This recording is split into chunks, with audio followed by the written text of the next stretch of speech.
Before we go any further, picture this. A man sitting alone in a roadside diner at the edge of Chicago, rain hammering the windows hard enough to crack glass, his leather jacket still dripping, his coffee long gone cold. He's not looking for trouble. He never is. But trouble has a way of finding men like Rhett Maddox, and tonight, across a room full of people pretending not to see what's happening right in front of them, a woman is about to run out of time. This is the story of what happens when a broken man makes one quiet decision, and how that decision unravels everything he thought his life was going to be. Stay until the end. You won't want to miss where this goes. If this hits you, hit that like button and drop a comment. Tell me what city you're watching from tonight. Let's get into it. The storm came in from the northwest without warning. That was the thing about late March in northern Illinois. The sky could be flat and gray and dormant for days, giving nothing away. And then somewhere out over the lake, the pressure would shift, and the whole world would come apart at the seams. By 9 o'clock that Thursday evening, the highway outside Millbrook Crossing was invisible under sheets of rain so thick the headlights of passing semis turned into slow-moving blurs, amber smears against black, like lanterns carried by men walking the bottom of a river. The Kessler Diner sat at the edge of a gravel turnout just off Route 41, a single-story building with a green neon sign that had been missing its second E since the previous owner died in 2019. It said, KSSLRs now, which nobody bothered to fix because the regular customers knew what it meant, and the travelers passing through weren't likely to come back anyway. The parking lot held 9 vehicles. A pair of Harley-Davidson Road Kings sat closest to the entrance, their chrome wet and gleaming under the overhang light, rain dripping off the handlebars in thin silver threads. Whoever rode them in had left their helmets on the seats and hadn't bothered to cover them. Either they didn't care or they planned to leave fast. Or both. Rhett Maddox had been sitting in the corner booth for 47 minutes. He knew the time because his daughter had texted him at 8:43, a string of question marks. Then, Dad, are you coming home soon? And he typed back, hour maybe. Stay with Mrs. Pruitt next door. I'll be back before you're asleep. And Lily had sent a single thumbs up emoji, which was her way of saying she was fine, but also her way of reminding him that she was counting them. The hours. The way kids do when they've already had one parent disappear. The coffee in front of him had gone cold 20 minutes ago. He hadn't flagged the waitress down for a refill because refills meant committing to more time. And he wasn't sure he was ready to commit to anything tonight. He'd driven out here after the call from his sister-in-law, parked in the rain, sat in his truck for 6 minutes with the engine running and the wipers going, then finally come inside because sitting in a dark cab with rain beating the roof was starting to feel too much like being back in a forward operating base outside Kandahar, waiting for orders that didn't come. He was 34 years old. He had a daughter who was 8.5. He had a 2-bedroom apartment on the northeast side of the city with a furnace that clanked in the middle of the night and a window in the kitchen that didn't close all the way. He had 3 years of Army service as a combat medic, 2 tours, 1 IED, and the tinnitus that came with it, and a scar along his left forearm that still went pale white in the cold. He had a pickup truck with 200,000 miles on it, a Harley Softail that he rode when the weather let him, and membership in a loose fraternity of men who'd served and ridden and ended up on the same side of a line that was hard to explain to people who hadn't crossed it. He did not have a wife anymore. That was the other thing. The thing that sat at the bottom of everything else like ballast in a ship, heavy, necessary, invisible until the ship tilted too far. Elena had died 22 months ago, 17 days before Christmas. An aneurysm, which was the word the doctor used, and which meant that she had been fine and then she had been gone. And there was no space between those two states, no slow decline to brace against, no goodbye. Rhett had been at work, Lily had been at school. Mrs. Pruitt next door had been the one to find Elena on the kitchen floor when she knocked to return a borrowed casserole dish. And by the time Rhett got to the hospital, the doctors were already using words like irreversible and time of death, and he'd had to sit down in a plastic chair in a hallway that smelled of antiseptic and floor wax and call his sister-in-law from a number he barely knew to ask her to go pick up his daughter from school before someone else told her. That had been 22 months ago. He'd kept himself together. Mostly. That was the word he used. Mostly. Because it was honest in a way that fine wasn't. He went to work. He picked Lily up from school.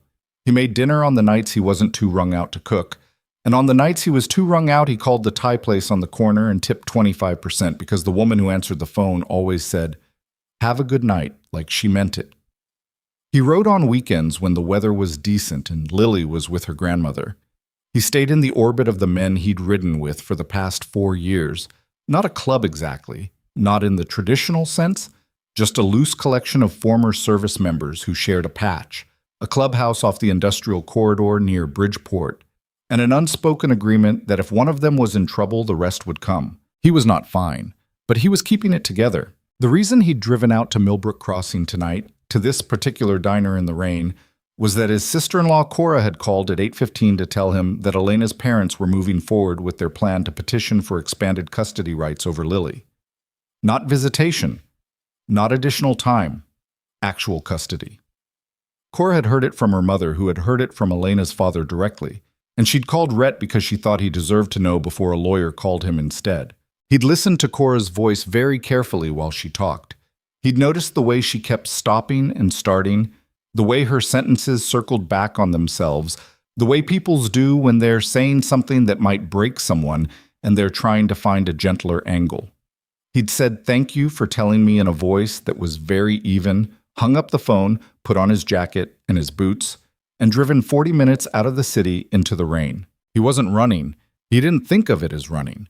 He just needed to be somewhere that wasn't his apartment, somewhere without Lily's drawings on the refrigerator and the photo of Elena on the windowsill and the particular quality of silence that filled the place after 8 o'clock when Lily was asleep and there was no one to talk to. So here he was, cold coffee. Rain against the glass, the smell of grease and pie crust and weak diner coffee, which was different from the smell of good coffee in a way that was somehow still comforting. He was watching the room the way he always watched rooms. Not suspiciously, not with the kind of hard-edged surveillance that made people uncomfortable, but with the quiet, peripheral attention of a man who had spent years in environments where noticing things early was the difference between walking out or getting carried out. He'd never been able to turn it off entirely. His VA therapist, a soft-spoken man named Dr. Osei, who wore bow ties and never pushed, had told him that hypervigilance wasn't necessarily a pathology in every context. It depended on whether it was running your life or just running in the background. Rhett had thought about that for a long time. He decided it was mostly running in the background. Mostly.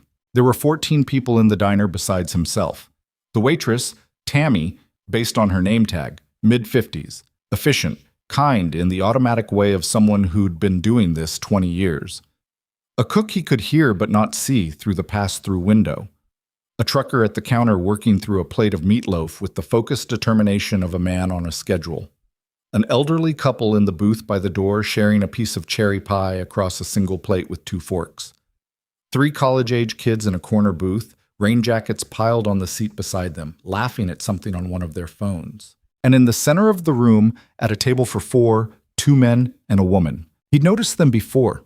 It was hard not to. The men were in their late 50s, early 60s, the kind of men who wore expensive watches and business casual with the particular carelessness of wealth, not dressed up to impress, dressed that way because it was simply how they dressed.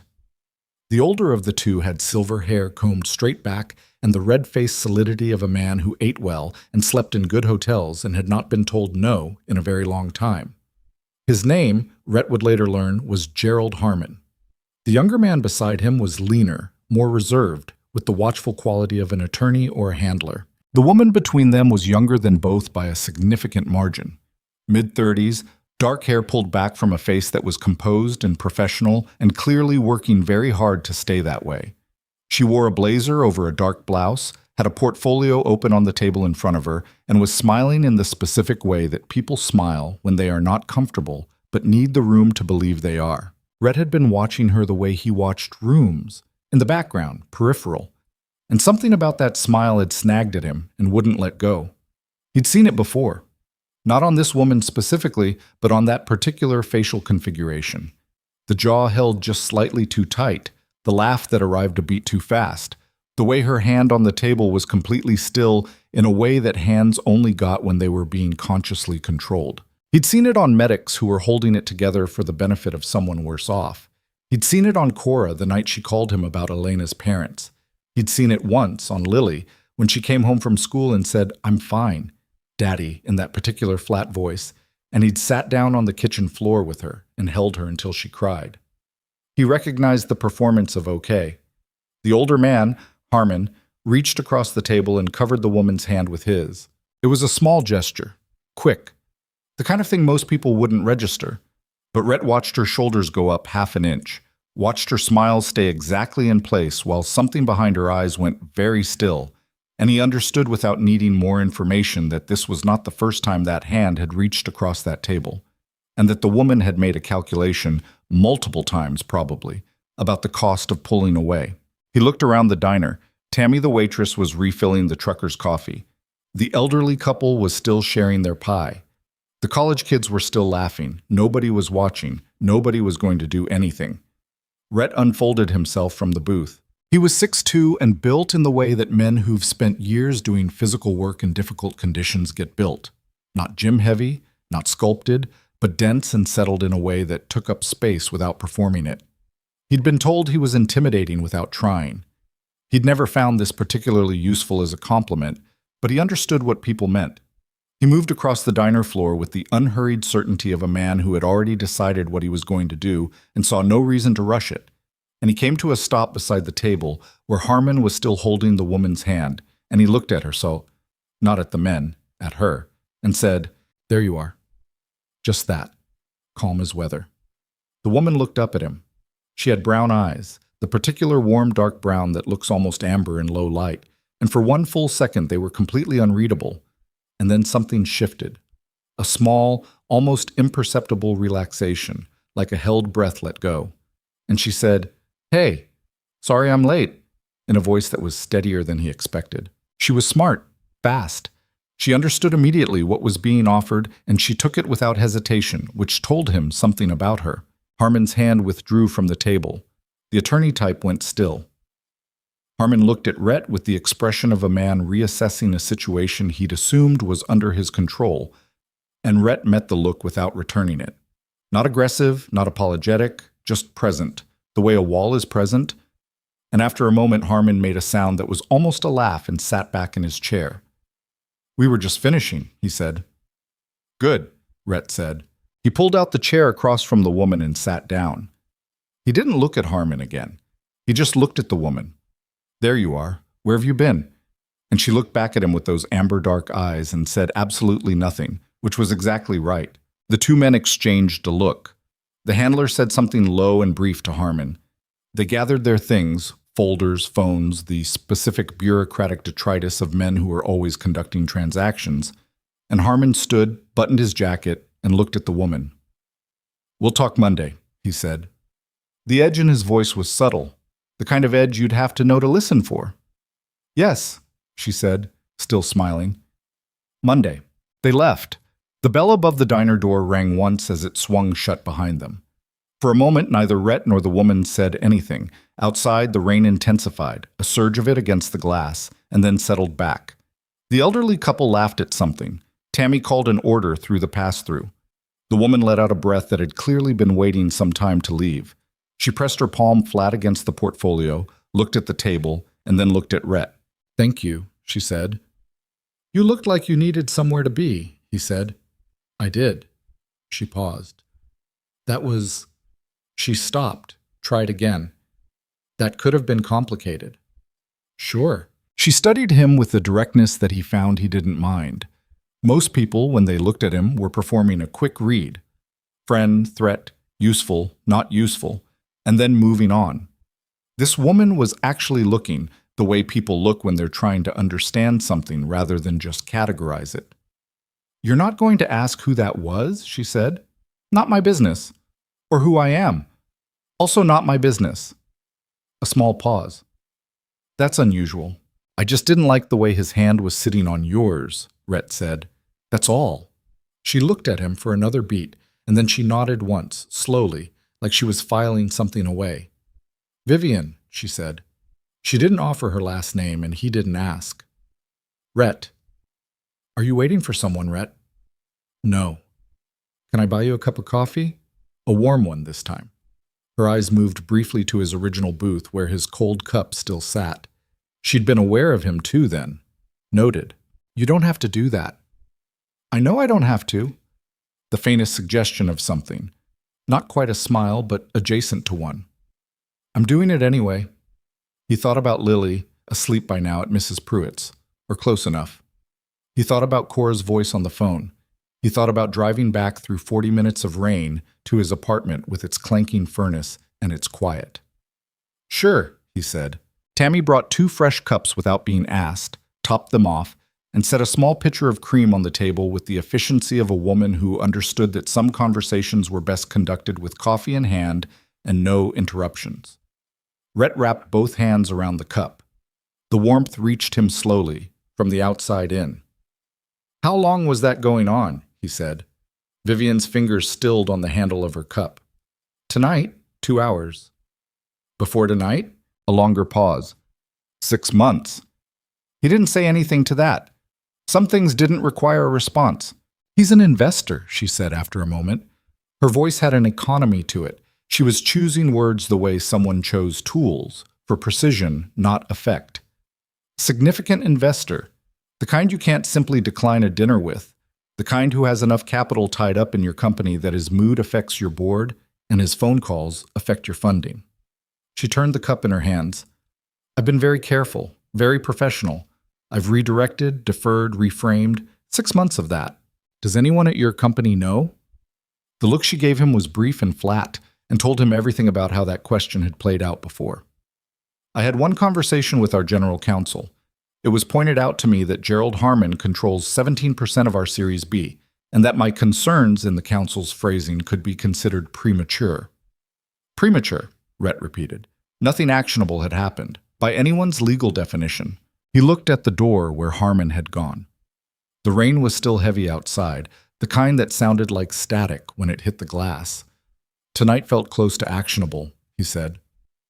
Yes, she said quietly. It did.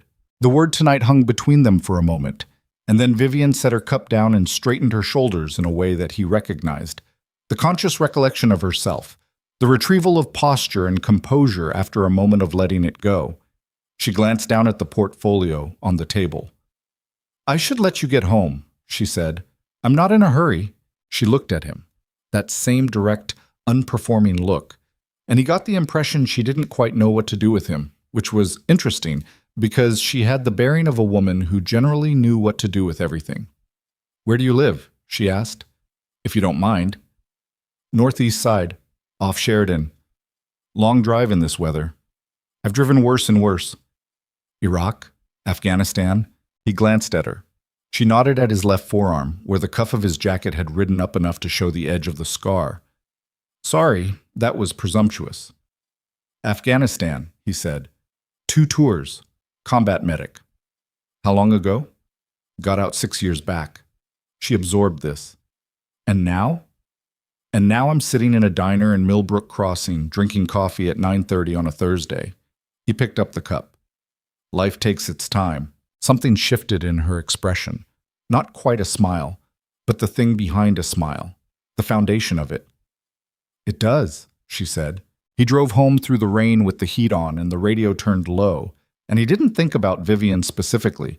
He thought about the texture of the conversation, the economy of it, the specific way she'd held herself together for 2 hours under a situation most people would have fled or dissolved in, and the moment when she'd let it go, briefly, in the company of someone she'd decided it was safe to let go in front of.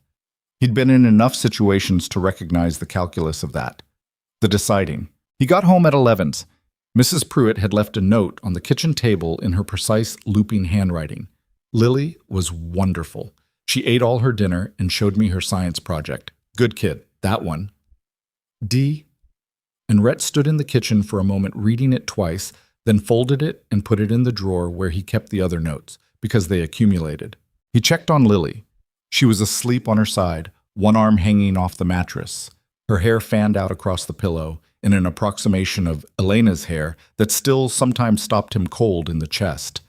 He tucked the arm back up under her blanket and stood in the doorway for a moment in the particular dark of a child's room at night, breathing evenly, until the pressure behind his sternum subsided to something manageable. He lay awake for a long time. In the morning, he had an interview. He'd found the job listing 3 weeks ago, on a Tuesday night after Lily was in bed. While he was sitting at the kitchen table with his laptop and a beer, he kept forgetting to drink. The listing was for Head of Operations, Security, and Logistics Integrity at a company called Hale Systems, a tech-adjacent logistics startup that had been growing fast enough to attract regional press attention and evidently fast enough to need someone who could systematize its safety protocols, supply chain security, and the increasingly complex web of its physical distribution operations. The requirements listed a background in security operations, preferably military, with experience in both personnel management and physical logistics. Someone comfortable with ambiguity and rapid scaling. Someone with demonstrated decision-making under pressure. He'd read it twice. Then he'd looked at Lily's school calendar pinned to the refrigerator, then at the number his sister-in-law had mentioned for the family attorney she knew, then back at the listing. He'd applied. The recruiter had called back in 4 days, which was faster than he'd expected. The phone screen had lasted 40 minutes and ended with a next-day callback from an internal HR contact. 2 more conversations in 2 weeks, each going deeper than the last. The kind of deep that told him they were serious, or at least seriously considering. The final interview had been scheduled for today, Friday, 9 a.m., downtown. He was up at 6. He shaved. He put on the navy suit he'd bought for Elena's funeral and hadn't worn since, and then stood in front of the bathroom mirror for a long moment before deciding that was a thought he didn't have to carry into the building with him, and adjusted his tie and went to make Lily's breakfast. She was already at the kitchen table when he came out, still in her pajamas, eating cereal and reading a chapter book, with the particular fierce concentration of a child who has taught herself to need very little. She looked up when he came in. "You look different," she said. "Suit," he said. "You look like you're going to a wedding." "Interview." She considered this, eating another spoonful of cereal. "Is it a good job?" "I think so." "Does it pay more than the last one?" He looked at her, 8 years old, asking questions about money because she'd heard enough of his conversations to understand that money mattered in ways it hadn't when Elena was alive, when there had been 2 incomes and a plan. He felt the familiar compound weight of it, the pride in her sharpness, the grief that she'd had to get sharp this way, the resolve to fix it. "Should," he said. "Okay," she said, and went back to her book. He dropped her at school on the way, watched her walk through the gate with her backpack swinging, and then drove into the city through the tail end of the storm, lighter now, more drizzle than assault, with both hands on the wheel and the heat on low. The Hale Systems building was in the West Loop, a converted industrial structure with an interior that had been gutted and rebuilt with the confident aesthetic of a company that had money and knew it. Exposed brick, high ceilings, the smell of fresh paint and espresso. The lobby receptionist greeted him by name before he reached the desk, which meant they'd been expecting him, which meant someone had been paying attention. He waited in a glass-walled conference room on the 4th floor. The city was gray outside the floor-to-ceiling windows, a low, wet sky pressing down on the skyline. He'd brought nothing. No portfolio, no binder of documents. The recruiter had told him he didn't need to, and he believed her, and also bringing a binder of documents had never felt like something he was capable of taking seriously. At 9:12, the conference room door opened. He stood. The woman who walked in wore a charcoal blazer and had dark hair pinned back and was looking down at a tablet in her hand, and she said, "Mr. Maddox, thank you for—" And then she looked up. He had known, in some abstract way, that the name on the job listing was the same as the name he'd heard last night. Hale Systems. Vivian. But names were common, and the city was large, and he hadn't let himself follow that thread too directly because following it felt like a kind of presumption he wasn't comfortable with. But there was no version of this moment that was a coincidence. Vivian Hale stood in the doorway with a tablet in her hand and looked at him. He looked back at her. Neither of them said anything. The silence lasted 3 seconds, 4, in the specific way that silences last when both people in a room are very quickly recalibrating. "Mr. Maddox," Vivian said finally, in a voice that was absolutely professionally level. "Please, sit down." He sat. She sat across from him and set the tablet face down on the table and looked at him with that direct, unperforming gaze. "You didn't know," she said. It wasn't quite a question. "Not until this moment," he said. Is this going to be a problem? He thought about it for a second. The genuine kind of second, not the polite kind. Not for me, he said. Is it for you? The faintest movement at the corner of her mouth. We'll see, she said. Let's start. And she opened the interview, and it was nothing like what he'd expected. There were no test questions, no behavioral matrix, no tell me about a time when, no performance of competency for a panel of people who'd already half decided. Vivian Hale conducted the interview the way she'd talked in the diner, with precision, with economy, with the specific kind of intelligence that wasn't interested in what he could perform but in what he actually knew and what he'd actually done, and why. She asked him about a logistics failure he'd managed under pressure. He told her about a resupply situation in the Arghandab Valley in 2011, when a convoy had been rerouted by an IED strike, and they'd had 3 injured soldiers and no medevac availability for 2 hours, and he'd had to improvise a forward staging point out of 2 vehicles and a tarp and what was in the kit. She asked him what he'd learned. He said that you build systems for the worst case first, because the normal case takes care of itself. She asked him about managing people under uncertainty. He told her about the year after he'd gotten out, when he'd taken a job managing overnight logistics for a regional carrier and had inherited a team of 7 who'd been without consistent leadership for 4 months and had developed workarounds for everything instead of actual processes. He'd spent 6 weeks just listening. 3 weeks after that, 2 of them had asked to formalize the workarounds into actual protocol, and he'd said yes, and by month 4 the operation was running cleaner than anything in the district. She asked him what he'd lost. Not what mistakes he'd made, not what failures he'd experienced, what he'd lost. The question landed differently than the others. He looked at her across the table.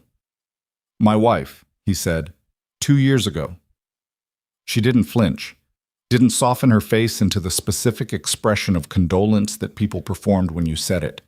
She just held his gaze and said quietly, And what did you do after? Stayed, he said. For who? My daughter. A short pause. That's the answer, she said. He wasn't sure what to make of that. He waited. What I'm building here, Vivian said, setting both hands flat on the table, is a company that's being pulled in 3 directions by people who want to own pieces of it that aren't for sale. That means I need someone in operations who I can trust implicitly, not someone impressive, not someone credentialed, someone who makes decisions based on what's right and stays when it gets difficult. She paused. I've had 2 candidates in this process who checked every box and would have checked out the moment the board started pressuring the operations structure, which they will. I know, he said. How? Because they always do. She held his gaze for another moment, and then she made a small, almost invisible nod. There are people on my board who have already endorsed another candidate, she said, a former executive at a major logistics firm, connected, decorated, articulate in rooms. And I know what he would do at 3 a.m. when something breaks and nobody's watching. What would he do? Document it in a way that protects himself, she said, and wait for the morning team. Rhett said nothing. What would you do? She said. He thought about the valley in Afghanistan. He thought about the 7 people on his night crew and their 4 months of workarounds. He thought about standing in a doorway at 11 p.m. watching his daughter breathe. Fix it, he said. Vivian Hale picked up her tablet. She didn't say anything else for a moment, and he could see her thinking. Not deliberating, she'd already deliberated, that was clear, but organizing. I'll need to present this to the board, she said. There will be pushback. I know.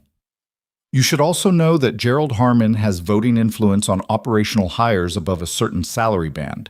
She said it evenly, the way people say things they've accepted even when the acceptance costs them something. Rhett absorbed this. Does he know who I am? Not yet. When he finds out, he won't be happy. Will that change your decision? Vivian looked at him for a long moment. Outside, the rain had resumed, light and steady against the high windows, the sound of it like something being erased. No, she said, it won't. He left the building at 10:47. He stood on the sidewalk in the drizzle with his jacket collar up and his hands in his pockets and breathed the cold air of the city, diesel and wet concrete, and somewhere, faintly, the smell of the lake. He didn't pull out his phone. He didn't call anyone. He just stood there for a moment in the way you stand after something has shifted and you're waiting to feel the new angle of the ground. He thought about the board meeting Vivian had mentioned. He thought about Gerald Harmon's hand on the table. He thought about Lily asking, "Is it a good job over cereal?" and the school calendar on the refrigerator, and the attorney's number his sister-in-law had mentioned. He thought about the way Vivian had said, "No, it won't." Not quickly, not to reassure him, but after a pause, after she'd actually looked at the question and decided. The city moved around him, indifferent and constant, rain on pavement, and traffic, and somewhere blocks away the low rumble of engines he recognized without needing to see. V-twin, probably a pair of them, the specific idol of Harley's at a light. His people, or people like his people, moving through the city in the rain because you moved through the city in the rain when you had somewhere to be, and weather didn't change that. He walked to his truck. He didn't know yet what was coming. He didn't know about the board meeting that was already being called for the following Tuesday, or the phone call Harmon had made from his car outside the diner last night, while the rain came down and Rhett was still drinking warm coffee across from Vivian. He didn't know that the attorney currently representing Elena's parents had already drafted a preliminary petition, or that one of the board members at Hale Systems was a college friend of that same attorney. He didn't know that the two things, the job, the custody fight, Harmon, the board, were going to become the same thing. He just knew the ground felt different. He started the truck. He sat for a moment with his hands on the wheel. His phone buzzed. He looked at it. A number he didn't recognize. City area code. He answered. "Maddox?" A pause. Then a voice he knew, low, unhurried, the particular cadence of a man named Decker, who had served 2 years ahead of him and now ran the chapter out of the Bridgeport clubhouse. "You gonna tell me why Gerald Harmon's people just called asking who you are?" Decker said. Rhett's hand tightened slightly on the wheel. "When did that call come in?" he said. 20 minutes ago." Decker's voice was flat in the way of someone who wasn't alarmed yet, but was paying very close attention. Some legal type said he was doing background on an operations hire. I didn't give him anything, but Rhett. A pause. "The man he mentioned who made the inquiry, Harmon. You know who that is?" "I'm getting a picture," Rhett said. "Picture includes about $40 million in investment capital, 2 city council members on speed dial, and a lawyer who once had a case thrown out in a way that nobody's been able to explain satisfactorily." Another pause. "You stir something up last night?" Outside the windshield, the rain was picking up again, drumming on the hood of the truck, the wipers making their slow mechanical sweep. "Maybe," Rhett said. "You want to tell me what?" He thought about Vivian's hand on the table, the way her shoulders had come up half an inch. He thought about her voice saying, 6 months. "Not yet," he said. "Rhett, I know. These aren't the kind of men who make one call." "I know that too." A long pause on the line. He could hear the background noise of the clubhouse, the low rumble of a television, someone laughing at something, the distant sound of a bike being worked on. "You need anything," Decker said finally. "Not call me if you need anything. Not let me know. Just the statement, flat and total, the way those men made offers, complete sentences that didn't need to be completed." "I know," Rhett said. He hung up. He sat very still in the truck, with the engine running and the rain hammering the roof, and thought about the shape of what was forming around him, the way things sometimes assembled themselves in your peripheral vision before you could name them, the early geometry of a problem that hadn't fully declared itself yet.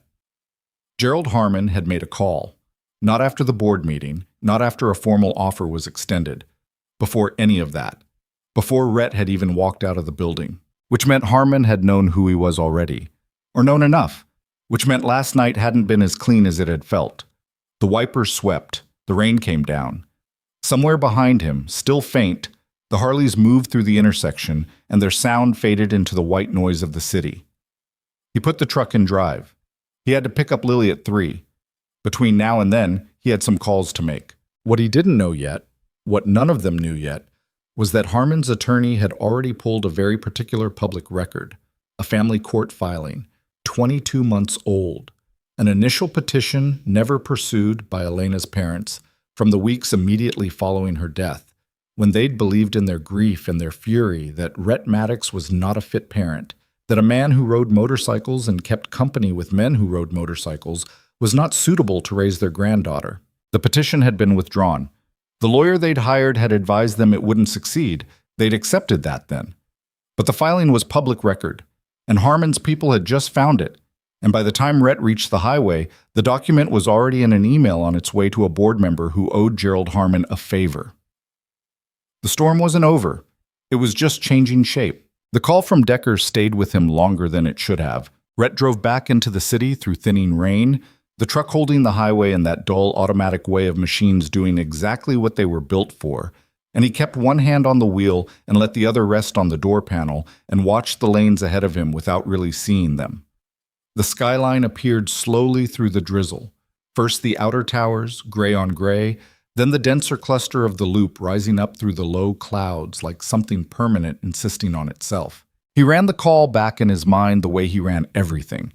Not anxiously, not with the churn of a man who catastrophized, but methodically, the way you ran a post-action review. Strip the noise. Identify what was known. Identify what was inferred. Identify the gap between them. Known. Harmon had made a call to someone at the Bridgeport chapter within an hour of Rhett leaving the Hale Systems building. Known. The call had been made through legal representation, not directly, which meant it was structured, organized, not impulsive. Known.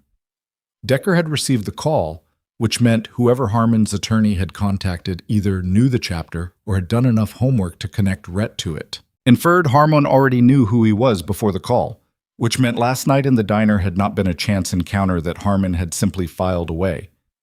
Harmon had placed him. Probably quickly, possibly before he'd even left the parking lot. The gap? Why the legal call rather than something else? What was being established? What record was being built? He didn't like the shape of the gap. He got off the highway at Fullerton, wound through side streets that were still slick with rain, and parked in front of his building at 11:20. He sat in the truck for a moment. The building's front stoop was empty, a few dead leaves plastered wetly against the bottom step, the intercom panel missing a button cover on 3B the way it had been missing since November. Nothing had changed. Everything looked exactly as it had at 6 this morning when he'd left. The feeling that something was different had nothing to do with what he could see. He went inside. He changed out of the suit and hung it carefully, back in the garment bag, back to the far side of the closet. He put on jeans and a gray thermal and his boots and made a fresh pot of coffee and stood in the kitchen while it brewed, looking at Lily's drawings on the refrigerator. She'd made a new one at school last week. Their building, rendered in blue crayon with a green door, and two figures out front, a tall one and a small one, and above them in careful, uneven block letters. Home. He thought about the petition, the one from 22 months ago, Elena's parents. He hadn't thought about it in a long time, which was its own kind of mistake, probably. The thing about old documents was that they didn't age. They sat wherever they sat, in filing cabinets, in court databases, in the ambient public record of bad weeks. And they didn't deteriorate, and they didn't lose their accuracy, and when someone went looking, they were exactly as they had been. He thought about his father-in-law's voice on the phone in the days after Elena's funeral. The particular quality of that voice, the combination of grief and fury that had condensed around the easiest available target, which had been Rhett, because grief needed a direction and Rhett had been standing in it. You were at work. You weren't there. What kind of man? He hadn't finished the sentence. He hadn't had to. Rhett had not fought back. Not because he didn't have anything to say, but because the man had just lost his daughter. And arguing with a man about his dead daughter at her funeral was a line Rhett was not willing to cross. He poured the coffee. He sat down at the kitchen table. Cora had called him last night about the new custody petition. That was separate from last night's diner situation. It had to be. It had been in motion before any of this. But the old petition was different. The old petition was something that could be taken out of context, presented without the surrounding facts, handed to someone who didn't know the timeline and used to establish a narrative. Rhett Maddox, subject of a family court petition. Fitness as a parent questioned by the mother's own family. That was the sentence. That was what it would look like extracted from the full record. He drank his coffee and was quiet for a long time. Then he called his attorney. Sandra Park had been handling his affairs since the previous spring, a small, unhurried woman who ran a one-person practice out of an office in Wicker Park and who had been recommended by Decker because Decker knew people who knew people, and because Sandra Park had a specific valuable quality. She did not flinch at complicated situations. She answered on the second ring, which meant she was at her desk, which she usually was. He told her about the custody development Cora had relayed. He told her about Harmon. He told her about the call to Decker's chapter. He told her about the old petition because she needed to hear it from him before she found it on her own. She listened without interrupting. He appreciated this. When he finished, there was a brief silence on the line. Not the silence of someone processing, but the silence of someone who had already processed most of it and was now deciding how to say the next part. The old petition is going to be the mechanism, she said. They'll use it to establish a pattern of concern. It won't matter that it was withdrawn. What matters is that it was filed, it exists, and it's documentable. Can they do that? They can try. It's weak on its own. But if Harmon's team can build supplementary material around it, character concerns, professional instability, association with, she paused, choosing the word, with organizations that can be characterized unfavorably. The chapter. Yes. He was quiet. Rhett, Sandra said. Her voice was even. Not gentle, just level, the way of someone who believed that accurate information was more respectful than softening. This is manageable, but we need to move now, not after something happens. I need you in my office Monday morning. I have a possible job offer pending, he said. I know, that actually helps. Stable employment, demonstrated trajectory, community ties. All of that is narrative. A pause. What's the company? Hale Systems. A brief silence. Vivian Hale's company. Yes. Another pause, longer this time. You understand that Harmon has board representation there? Yes. So if you take this job, you're not just taking a job. You're inserting yourself directly into the middle of a conflict that Harmon has already initiated against you on a separate front. I understand that. And if you don't take it? He looked at the drawing on the refrigerator, the blue building with the green door, the two figures. Home. Not taking it because of Harmon feels like the same problem, he said. Sandra was quiet for a moment. He could hear the faint sound of her pen against paper, which was the sound she made when she was writing and thinking simultaneously. Monday, she said. 8 a.m. I'll be there. He hung up. He sat at the table until the coffee was gone, and then he washed the cup and put on his jacket and drove to pick up Lily 3 hours early because he needed to see her face. The Bridgeport clubhouse sat on a dead-end industrial block south of the river, between a sheet metal fabricator and a building that had been a printing company and was now used, as far as anyone could tell, for storage of things nobody wanted to look at too carefully. The clubhouse itself was a single-story cinder block building with a heavy steel door painted flat black, no sign, and a parking lot that held between 2 and 8 motorcycles depending on the day and the weather. It had no windows facing the street. The windows it did have faced the interior courtyard, which you couldn't see from the road.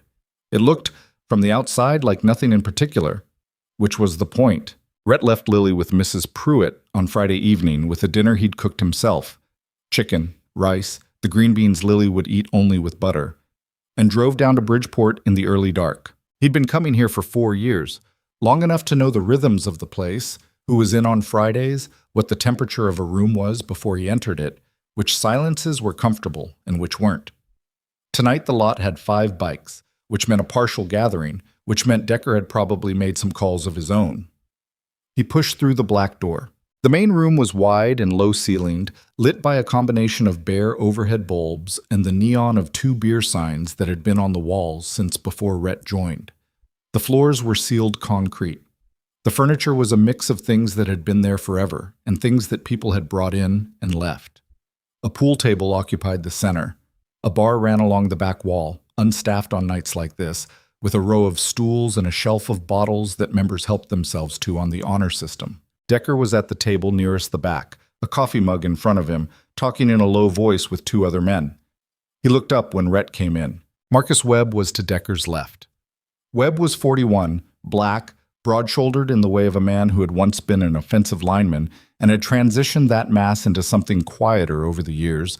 He moved slowly and deliberately and gave the impression of something very heavy that had chosen stillness as its natural state.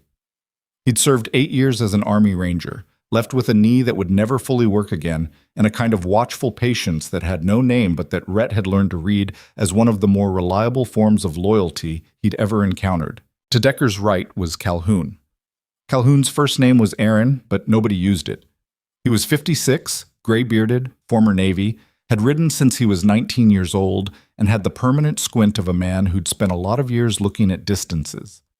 He didn't say much, and he had opinions about almost everything, and the combination of those two qualities meant that when he did speak, people generally listened. Decker indicated the chair across from him without speaking. Rhett sat. For a moment, nobody said anything. There was the sound of the neon signs, the distant sound of a train somewhere south of them, the smell of coffee and old wood, and the particular industrial undertone of the building that never fully went away. "You want to go through it?" Decker said. "From the start," Rhett said. So he went through it. He told them about the diner the previous night, keeping it factual. What he'd seen, what he'd done, what had been said. He told them about the interview that morning, including who Vivian Hale was, the connection he hadn't anticipated. He told them about Decker's call and what Sandra Park had told him. He told them about the old petition. He told them about the new custody petition, too, because he wasn't in the habit of partial truths in rooms like this one. And because these men would find out one way or another, and hearing it from him directly was the version he preferred. When he finished, there was the particular quality of silence that follows a complete accounting. Not the silence of men who don't know what to say, but the silence of men who do and are deciding how to say it. Webb picked up his coffee, set it down. "The attorney called to the chapter," he said. "What exactly were they asking?" "Who I was," Decker said. "Association history. Whether there were records." He said records the way someone says a word they're being careful with. "I told them I was a motorcycle club and they had the wrong number." "But they had the right number," Webb said. They had the right number. Calhoun had been looking at the wall above Rhett's head in the way he sometimes looked at things that weren't there. Now he shifted his eyes to Rhett. "The woman," he said. "Vivian. Yeah. You knew her before this morning. I met her last night, for an hour. In a diner." "Yes." Calhoun let this sit. Then, "She know about us?" "No." "She know you ride?" "Not specifically. She saw the scar, made the military connection." Another pause. "She know Harmon moved on you this fast?" Rhett thought about the timing. "She probably knows by now," he said. "Or she will." Calhoun made a sound that was not quite acknowledgement and not quite skepticism, something in the register between them. Decker turned his coffee mug in a slow circle on the table. He was 52, long-faced, with gray at his temples, and the kind of stillness that had been built, not inherited, the product of years of deciding what to keep and what to discard, until what remained was something that didn't waste motion. He'd served 12 years in the Marines. He'd started the chapter with 3 other men 15 years ago, after his second marriage ended and the job he'd come home to had disappeared in a downsizing, and he'd needed, in his own words, a place where I knew the rules. "The custody situation," Decker said. "Sandra's handling it. Starting Monday." "She's good." "I know." Decker looked at him for a moment. Not assessing. He'd already done that. This was something else, something more careful. "The job," he said. "You still want it." It wasn't a question. Rhett understood it wasn't a question. "Yes," he said, "even knowing Harmon's tied to the board. Especially knowing that." Webb shifted in his chair. "Explain that." Rhett thought about how to put it without it sounding like more than it was. "Harmon found me inside an hour of me walking out of that building, before a formal offer, before anything is official. If he can move that fast when there's nothing at stake yet, what does he do when there's something to protect?" "So you want to be in the building when that happens," Webb said. "I want Lily to be in a position where her father has a stable income, professional standing, and isn't being painted as an itinerant biker who can't hold down a job when someone decides to petition the court." The room was quiet. Calhoun said very quietly, "That's 2 reasons." "Yes," Rhett said. "It is." Decker set his mug down. "The custody thing and the job aren't separate anymore." "No. You understand that if Harmon's using both fronts simultaneously, this isn't a coincidence." "I know." which means someone connected them. Someone who knows about the petition and about you and about this job application and decided to coordinate. Rhett had been sitting with this all afternoon. It had the particular uncomfortable texture of a truth that you arrive at before you want to. The attorney who made the call to the chapter, he said. I want to know who retained him. I already asked, Decker said. We don't have a name yet. How long? Maybe by Sunday. Rhett nodded. Webb said, In the meantime, what do you need? Nothing yet. Rhett, I mean it, nothing yet. If I bring the chapter into this before it's necessary, it gives them exactly the material they want. Subject sought assistance from motorcycle organization. I need this to look clean for as long as it can. Calhoun spoke without moving his eyes from the middle distance. You think it's going to stay clean? Rhett thought about Harmon's hand on the table, the practiced weight of it. No, he said, but it needs to start that way. The drive home was quiet, a Friday night moving around him, the streets wet and orange under the highway lights, and he rode through it without the radio and got home at 9:30 and checked on Lily, who had clearly been asleep for at least an hour, and then sat on the edge of his own bed in the dark for a while and thought about the geometry of it. His phone sat on the nightstand. He looked at it, then he looked at the ceiling. Then he picked up the phone and typed a message to a number he'd gotten from the Hale Systems recruiter in the event of scheduling questions. It was the CEO's direct line, with a note in the recruiter's email that it was for urgent use only. This is Rhett Maddox. I believe you should know that Harmon's team has already been in contact with people in my personal network. If that changes anything about the process, I understand, but I thought you should hear it from me. He set the phone down. 3 minutes later, it buzzed. I already knew. He called my general counsel this afternoon. It doesn't change anything. I'll have the formal offer to you by Monday morning. V. He read it twice. Then he set the phone down and turned off the light.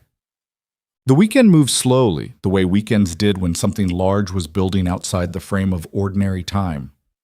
Saturday was Lily's soccer game, which Rhett attended in a folding camp chair on a muddy sideline at 7:45 a.m. with a thermos of coffee and a hat pulled low, and watched his daughter move across a wet field with the specific combination of determination and total disregard for technique that characterized 8-year-old soccer, and he cheered when appropriate and winced when she took a tumble and breathed when she got back up. After the game, she wanted pancakes. They went to the diner 3 blocks from their apartment that they always went to for pancakes, and she ordered the blueberry stack and ate most of it and talked without stopping about her teammate Sophia, who had made an accidental goal for the other team and then cried about it, and about whether crying in front of people was embarrassing or just a normal thing. And Rhett said he thought it was normal, and Lily said she didn't think she would cry in front of people, and he said that was also fine, and she nodded at this very seriously, as if she were taking notes. He watched her across the table, the particular angle of her face when she was thinking hard about something, the way she held her fork, which was exactly the way Elena had held hers, with the thumb on top. Stay, he had said in the interview. For who? My daughter. It hadn't been performance. It had been the only true sentence he'd said in that room. Sunday was quieter. He wrote in the afternoon when Lily was at her grandmother's, Elena's mother, a woman named Bet, who had never fully recovered and probably never would, but who had quietly, over the course of the past 2 years, separated herself from her husband's harder edges and made an effort toward Rhett that he respected even when he didn't know what to do with it. Bet loved Lily fiercely and well. The rides to her house were one of the few things that felt uncomplicated. He took the Softail south on Lake Shore, which was not the fastest route to anywhere, but was the best road in the city on a cold, clear day when the lake was gray-green and still, and the wind came off the water with that particular raw quality of late March that hadn't decided yet whether it was winter or spring. He rode without destination for 40 minutes before pointing the bike toward the south side, and in those 40 minutes he let the wind and the engine noise do the work of filling up the frequency where his thoughts had been crowding all weekend. The thing about riding was not what people who didn't ride thought it was. It wasn't escapism. It wasn't a death wish, or not primarily. It was more specific than that. The precise requirement of full presence, the way the handling demanded that the part of your brain given to abstract worry stop feeding the loop because it was needed elsewhere. You couldn't ride well and catastrophize simultaneously. The road didn't permit it. He came back at 4 feeling something close to level.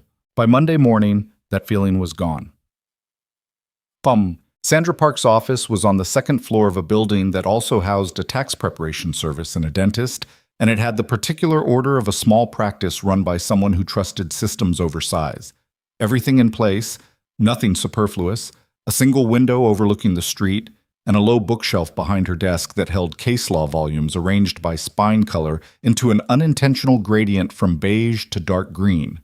She was at her desk when he arrived at 5 to 8, already in a blazer, a yellow legal pad in front of her, and 2 mugs of coffee on the desk, which told him she'd been there long enough to make the first pot, and was on the second. She did not say good morning. She said, "Sit down. I found the attorney." He sat. His name is Peter Gall. He's a partner at Mercer, Gall & Finch, which does about 80% of Gerald Harmon's legal work outside of his primary firm. Gall handles what you'd call the irregular work: investigations, due diligence with a particular flavor, interference operations. She paused, choosing the next phrase with visible care.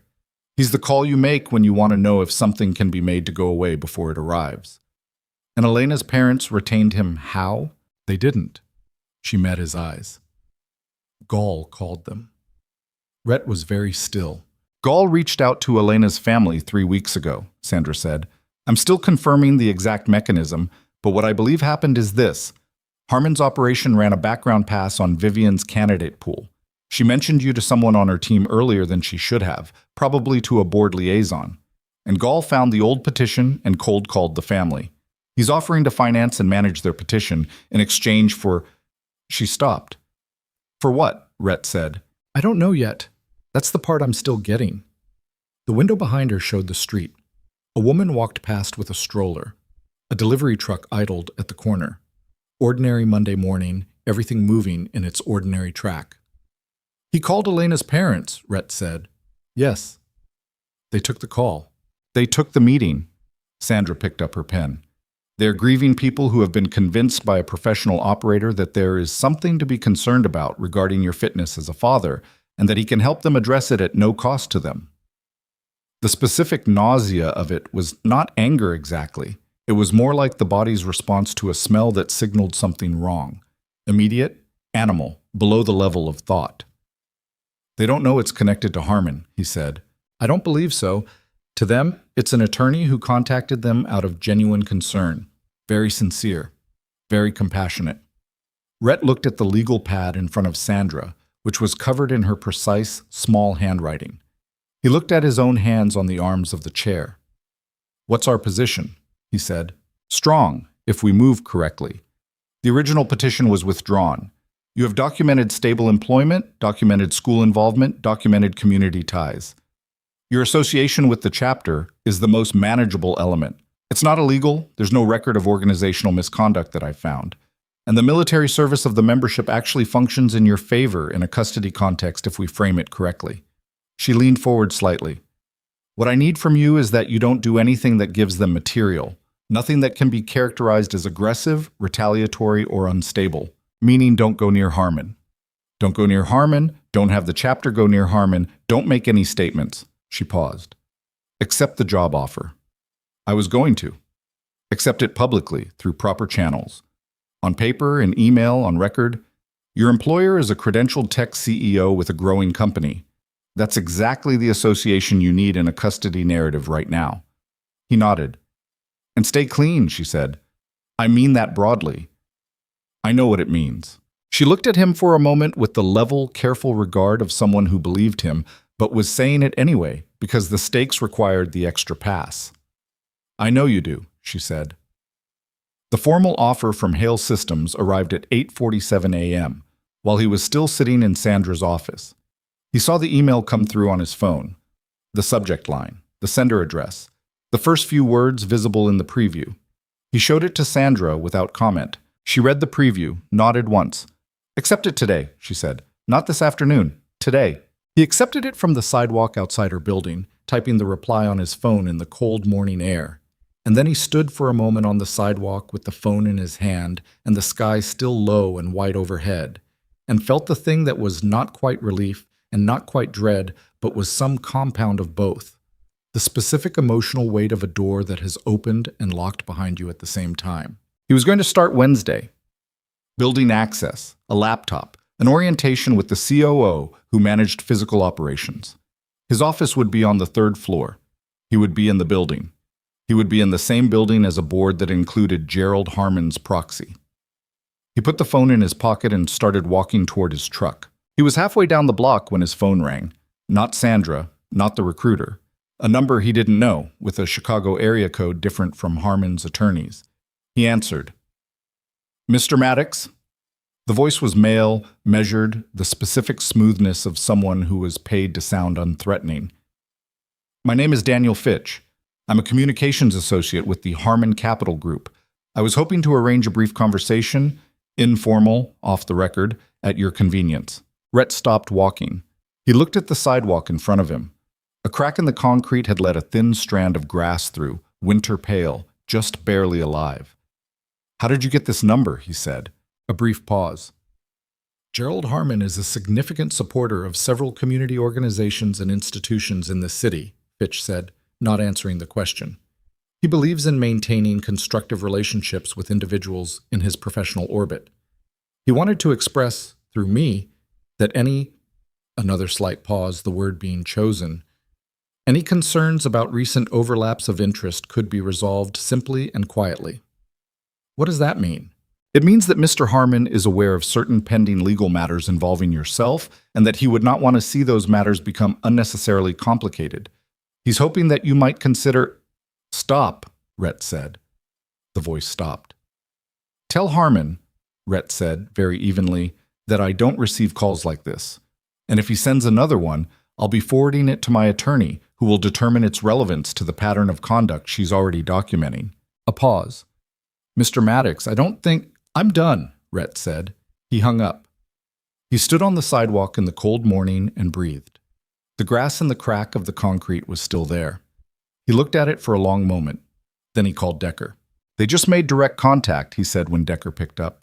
"Communications rep, offering to make the legal situation go away in exchange for—" He paused, because for what had never been stated explicitly, in exchange for whatever he thought I was going to infer. "You record it?" "No." "Next time, record it." "Yeah." He started walking again. "Decker, this moved faster than I thought." "Harmon doesn't like uncertainty," Decker said. "He fixes things early. That's how he operates. You know his operation." "I know enough." A pause. "He had a situation 3 years ago in the south suburbs. Developer. Man tried to build affordable housing on a parcel Harmon had adjacent interests in. It went away." Decker's voice was flat. "The developer moved to Cincinnati." "Voluntary?" The pause was answer enough. "I need to know everything you know," Rhett said. "Not later. Tonight. Come to the clubhouse." He went. He spent 3 hours in the back room of the Bridgeport chapter that Monday evening. The 4 of them, Decker, Webb, Calhoun, and a 5th man who arrived late, a quiet Korean-American former intelligence analyst named Park Jun, who had no official role in the chapter but who had a facility with information systems that nobody talked about explicitly and which everyone was grateful for. Park Jun set a laptop on the table and said almost nothing for 2 hours. But by the end of those 2 hours, Rhett had a cleaner picture of Gerald Harmon than anything he'd been able to construct on his own. Harmon was 61. His capital group controlled investments in logistics, real estate, and a growing piece of the city's tech corridor. He sat on 4 boards, 2 of them in advisory capacity, 2 with actual voting authority. He had relationships, documented or inferable, with a state assemblyman, 2 circuit court judges, and a senior partner at the law firm that represented the city's largest property management conglomerate. His attorney, Peter Gall, had been named in 2 separate state bar complaints in the past 7 years, both dismissed. He'd been involved as a named party in a civil suit in 2018 that had settled under seal, and he had, in 3 documented instances over the past decade, successfully induced individuals who opposed his investment interests to quietly exit those situations. One was the developer Decker had mentioned. One was a senior employee at a company in his portfolio who had raised internal governance concerns. One was a woman who had served briefly on a board with him and had, according to a single-sourced account that Park Jun was careful to call unconfirmed, made a formal complaint to the board chair that had never made it past the chair's office. Rhett looked at that last item for a long time. The woman, he said. Park Jun looked at the screen. Marjorie Tells, former COO at a supply chain company. She left the board in 2021. No public statement. LinkedIn went dormant. I can't find her after 2022. She just disappeared. Professionally, yes. The neon beer sign across the room hummed. Somewhere outside, a motorcycle started up. Not one of theirs, someone passing on the street. And the sound moved through the building's walls and faded. Rhett thought about Vivian Hale. About 6 months of redirecting and reframing and the specific cost of that kind of sustained performance. About a general counsel saying premature with a 17% stake implied in the word. He thought about Marjorie Tellis and her dormant LinkedIn and the year she stopped being findable. He thought about what Harmon's communications representative had meant when he'd said recently overlapping interests. Vivian wasn't just an employer, she was the reason Harmon had activated. The diner had been the trigger, but Vivian was the target. Rhett was the problem that had appeared at the perimeter of a situation Harmon already controlled, and Harmon was moving to reestablish control before the perimeter problem could take root. He's not coming after me because of the diner, Rhett said, and heard the room get very quiet around the sentence. Webb looked up from his coffee. He's coming after me because I'm at Hale Systems now, Rhett said, and because Vivian hasn't been, he chose the word carefully, manageable.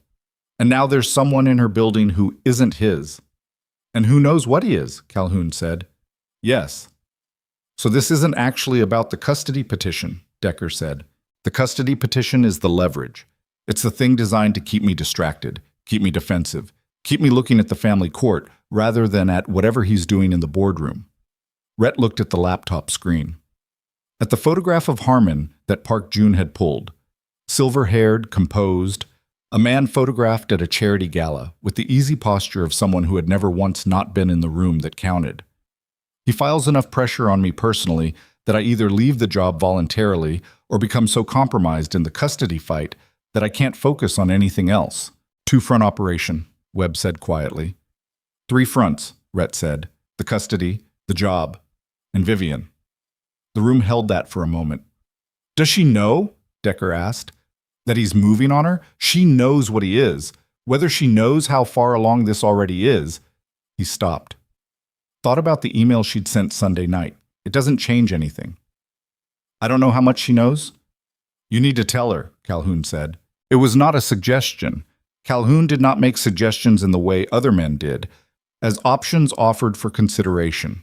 He made observations about what was necessary, which was a different category. I start Wednesday, Rhett said. Don't wait for Wednesday.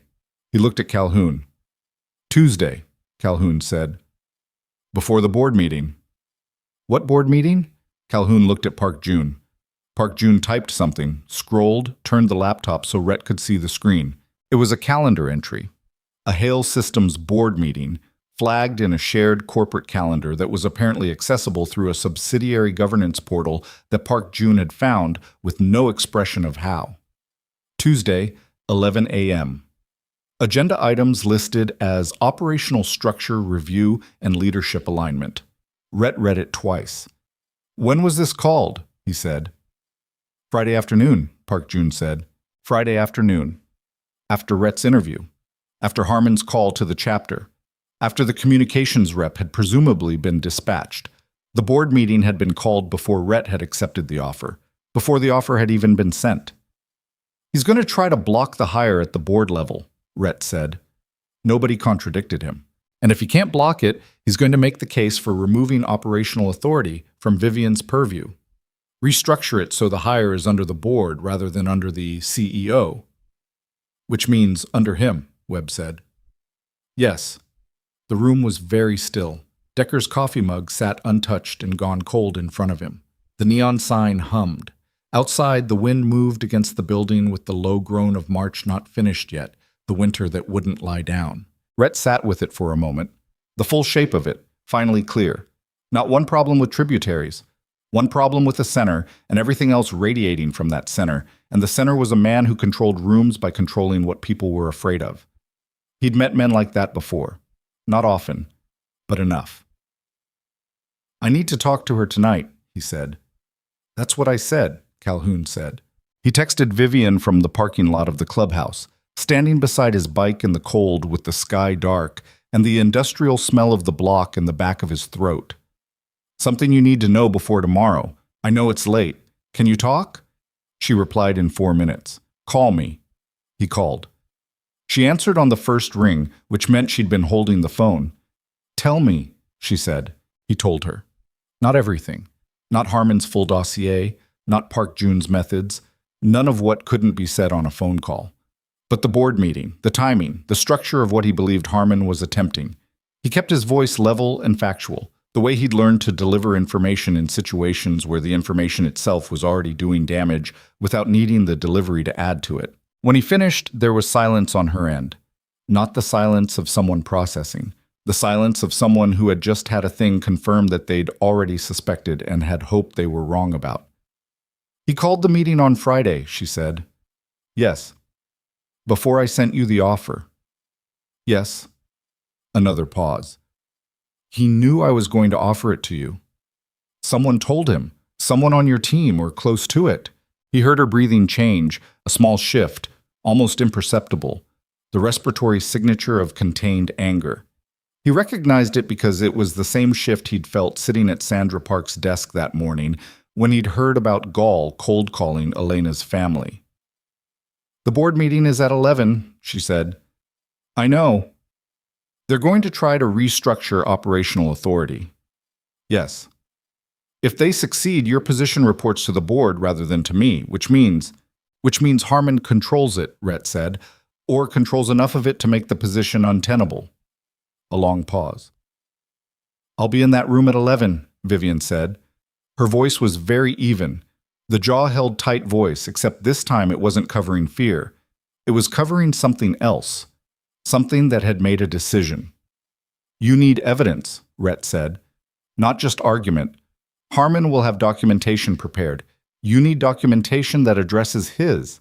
What documentation do you have?" "Enough to show a pattern. Not enough to be conclusive on its own." "Can you get me more by tomorrow morning?" He thought about Park Jun's laptop, the 3 documented cases, the sealed settlement, Marjorie Tellis and her dormant LinkedIn, and the year she disappeared. "Some of it," he said. "Some of it needs more time. Some of it is enough," she said.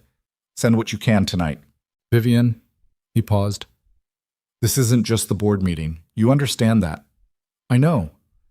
If you go into that room tomorrow and hold the position, he escalates. He's already escalated on my end.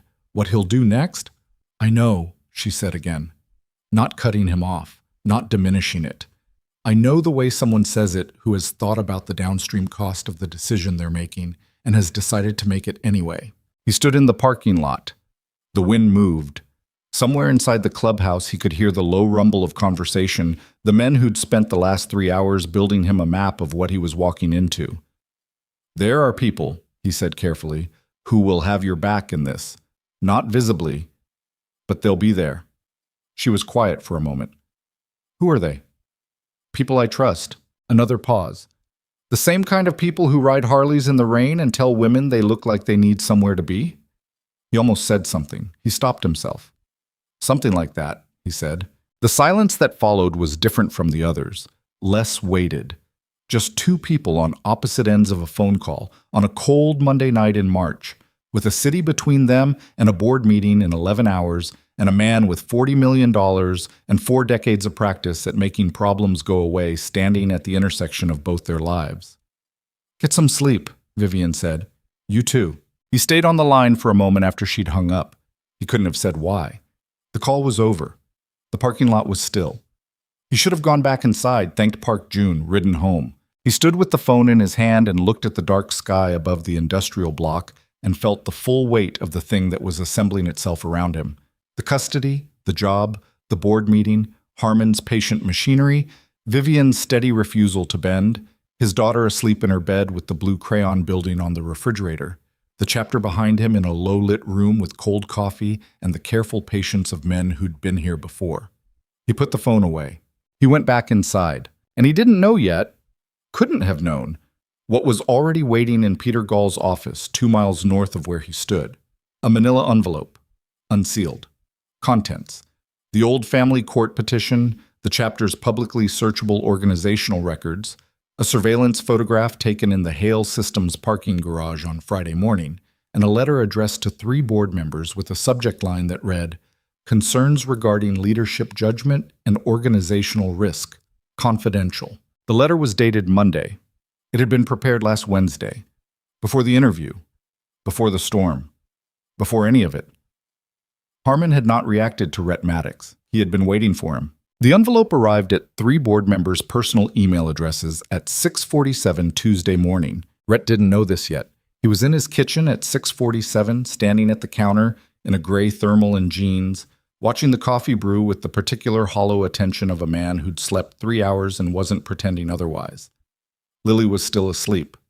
The furnace was doing its thing, the clanking radiator pipe in the hallway marking time like a metronome set to the rhythm of a building that was old and tired and still standing. He'd sent Park Jun's documentation to Vivian at midnight.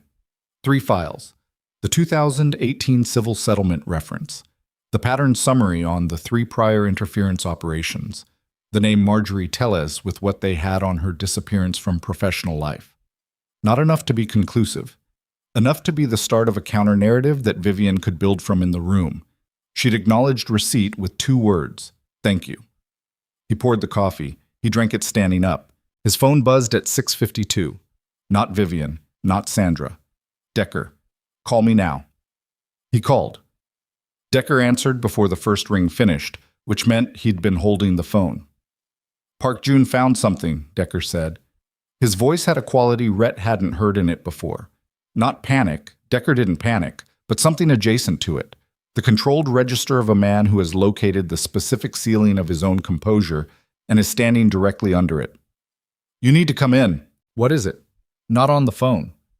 "Decker, come in. Now, before the board meeting." He looked at the clock on the microwave. 7:04. The board meeting was at 11. He had time, if he moved. 40 minutes, he said. He woke Lily early, which she received with the specific stoic displeasure of an 8-year-old interrupted mid-dream. He got her dressed and fed and walked her to Mrs. Pruitt's door with her backpack and lunchbox and a brief, necessary lie about an early work thing. And Mrs. Pruitt took her in with the wordless competence of a woman who had been doing this long enough to understand that the explanation could wait. He rode the Softail to Bridgeport. Cold morning, sky the color of old concrete, the lake invisible under low clouds that pressed down on the city like a hand. He pushed the bike through morning traffic without feeling the cold, which meant his body was running on adrenaline rather than warmth, which he recognized and filed away. The clubhouse lot held 4 bikes. He parked and went in. The room had a different quality than Monday night. Monday had been operational, the focused, methodical energy of men building a picture. This was something else. Webb was standing rather than sitting, which he never did. Calhoun was at the far end of the room with his arms crossed and his eyes on the floor, which meant he was working through something he hadn't finished working through. Park Jun was at the table with the laptop open and 2 empty coffee cups beside it, and the particular pallor of someone who had been awake since before sleep was optional. Decker stood in the center of the room. He looked at Rhett when he came in and said, "Sit down. Tell me." "Sit down first." He sat. Decker pulled a chair around and sat across from him, close, the way people sat when the information required proximity to deliver properly. "The letter that went to the board members this morning," Decker said. "What letter?" Harmon's attorney sent a confidential letter to 3 board members at 6:47 this morning. Park Jun intercepted a copy through the governance portal. He paused. "It's not about you." Rhett looked at him. "It mentions you," Decker said. "But it's not primarily about you, it's about Vivian." The silence in the room had a texture. Rhett held it. "What does it say?" Decker looked at Park Jun. Park Jun turned the laptop and slid it across the table. The letter was 4 pages. Corporate letterhead, Mercer Gall, and Finch. Rhett read it the way he read field reports, top to bottom, once, without stopping, letting the full shape assemble before reacting to any individual piece. The first page established the framing. Concerns regarding the CEO's judgment in operational decision-making, specifically regarding an irregular hire process that bypassed standard board consultation. The language was precise and mild and constructed to sound like governance rather than attack. The second page introduced him. Rhett Maddox, former Army, current patch holder in an unaffiliated motorcycle organization with no registered nonprofit status and no documented community charter. A subject of a pending family court action brought by the maternal family of his deceased spouse. A candidate selected through an irregular process after an undisclosed prior personal contact with the CEO. He read undisclosed prior personal contact and felt his jaw tighten. One night. One cup of coffee. Transformed by careful language into something that implied a relationship, an arrangement, a judgment, compromised by something other than judgment. The third page was where the floor dropped out. He read it once. Then he stopped and read it again, more slowly, because the second time through his brain was working against the impulse to stop reading and force itself to keep going instead. The third page contained a section titled Background, Hale Systems Financial Exposure, Confidential. It outlined, in the dry and specific language of financial documentation, a pattern of decisions made at Hale Systems over the preceding 18 months that Gall characterized as indicative of operational instability and potential fiduciary breach. Delayed vendor payments. A Series B extension negotiated under terms that Gall described as unusually favorable to a single investor. A logistics contract awarded to a subsidiary with undisclosed connections to a board member. Rhett read it twice and then looked up and said, "Is any of this accurate?" Park Jun said quietly, "Some of it." The room was very still. "Which parts?" Rhett said. "The vendor payments are real. The company had a cash flow problem 6 months ago. She managed it. It's resolved." Park Jun's voice was careful, the voice of someone who knew the weight of each word. "The Series B extension terms. I need more time to verify. The contract with the subsidiary." He stopped. "What?" "The subsidiary is registered in Delaware. The board member connection is 2 steps removed. It's the kind of thing that looks bad in a letter and takes 6 months to fully explain. But it's real. The connection exists. Yes." Rhett looked at the laptop screen, at the letter, at the third page with its clean corporate font and its careful arrangement of facts that were facts and implications that were not facts but were dressed in the same language. "She knows about this," he said. Not a question. He knew the answer before he said it. "The vendor situation? Yes," Park Jun said. "She managed it directly. The subsidiary contract. I don't know how much she knows about the 2-step connection. It may have been structured specifically so she wouldn't see it clearly." Rhett absorbed this. "Who structured it?" he said. Park Jun looked at Decker. Decker looked at Rhett. "The board member with the subsidiary connection," Decker said. "His name is Thomas Reardon. He's been on the Hale Systems board since the Series A. He was instrumental in bringing Harman in as a Series B investor." A pause. "He was also the board chair who received a complaint about Harman in 2021. From Marjorie Tellez." "From Marjorie Tellez. The shape of it arrived all at once. The way shapes arrived when you'd been looking at pieces long enough.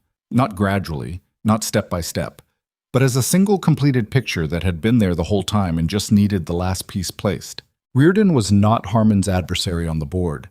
Reardon was Harman's infrastructure. He'd been there since before Harman arrived, building the conditions for Harman's entry, managing the board's composition, absorbing the complaints and making them disappear. Vivian hadn't been fighting a single powerful investor. She'd been fighting a board that had been architected against her before she understood what architecture meant in this context. "She doesn't know about Reardon," Rhett said. "I don't believe so," Decker said. "No." "She's walking into that room at 11, thinking the problem is Harman." "Yes." "And the problem is also Reardon." "Yes." "Who has documentation, real documentation, usable documentation, that Gall will use in that room to make the financial irregularities look like her failures, when at least one of them was structured by Reardon specifically to look that way?" Nobody contradicted him. He stood up. The chair scraped back on the concrete floor, and the sound was loud in the quiet room. Webb said, "Rhett, I need to call her." "She's in prep meetings until 10:30, Park Jun said. "Her assistant has her blocked. I'll call her cell." "She turned it off. Park Jun tried twice this morning already." Rhett looked at him. I was trying to get her the Reardon information, Park Jun said. There was something in his voice, not apology, Park Jun didn't do apology, but the flat, honest acknowledgement of a situation that had outrun the available options. Rhett looked at the clock on the wall. 7:41. 3 hours and 19 minutes until the board meeting. The building, he said. She'll be there by 8:30, 8:45 at the latest. You're not cleared for access until Wednesday, Decker said. I know. Going there today, I know what it looks like. It looks like exactly what Gall's letter implied. Undisclosed personal contact, CEO, and irregular hire, meeting privately before a contested board meeting. Rhett looked at him. What's the alternative? Decker was quiet. She walks into that room without knowing about Reardon, Rhett said. Harmon presents the financial documentation. She defends against Harmon, and the whole time Reardon is sitting at that table with documentation he helped manufacture. And she doesn't know it, and she loses. Not because she isn't right, because she can't see the whole board. The room held this. Calhoun, from the far wall, without uncrossing his arms. You go to that building today, and they photograph you going in, it hands them the letter's narrative on a plate. Yes. So you need another way to get her the information. I'm open to suggestions. Calhoun looked at the floor, then at Rhett. Her general counsel, he said. Her general counsel told her the Harmon situation was premature, 6 months ago, before this letter existed, before Reardon's name was on a piece of paper in Gall's hand. Rhett thought about it. The general counsel was an obstacle until the obstacle became a liability. Lawyers recalibrated when the risk calculus shifted. A letter like the one on Park Jun's screen shifted risk calculus. That only works if the general counsel sees the letter before 10:30, Rhett said. So send it to him, Calhoun said, anonymously. The room was quiet. He'll know it came from somewhere, Rhett said. Everyone knows everything comes from somewhere, Calhoun said. That's not the same as being able to prove it. Rhett looked at Park Jun. Park Jun was already looking at him. I can route it cleanly, he said. An anonymous tip to the general counsel's office with the letter attached. No traceable origin. Arrives in his inbox at 8:30. And the Reardon connection, that too. Yes. How long? 20 minutes. Do it, Rhett said. Park Jun turned back to the laptop. The room settled into the specific tense quiet of people waiting on a process they couldn't accelerate. Rhett sat back down. He put his elbows on the table and his face in his hands for a moment. Not despair, just the physical acknowledgement of weight, and then dropped his hands and looked at the wall. Webb spoke from his chair. There's something else, he said. Rhett looked at him. Webb glanced at Decker. Decker gave a small nod. The 4th page of the letter, Webb said. Rhett looked at the laptop. He'd read to the end of the 3rd page and stopped. He turned the screen toward himself and scrolled. The 4th page was shorter than the others. Half a page. It was headed Addendum, Personnel Safety Concern, Confidential. He read it. It took him 11 seconds.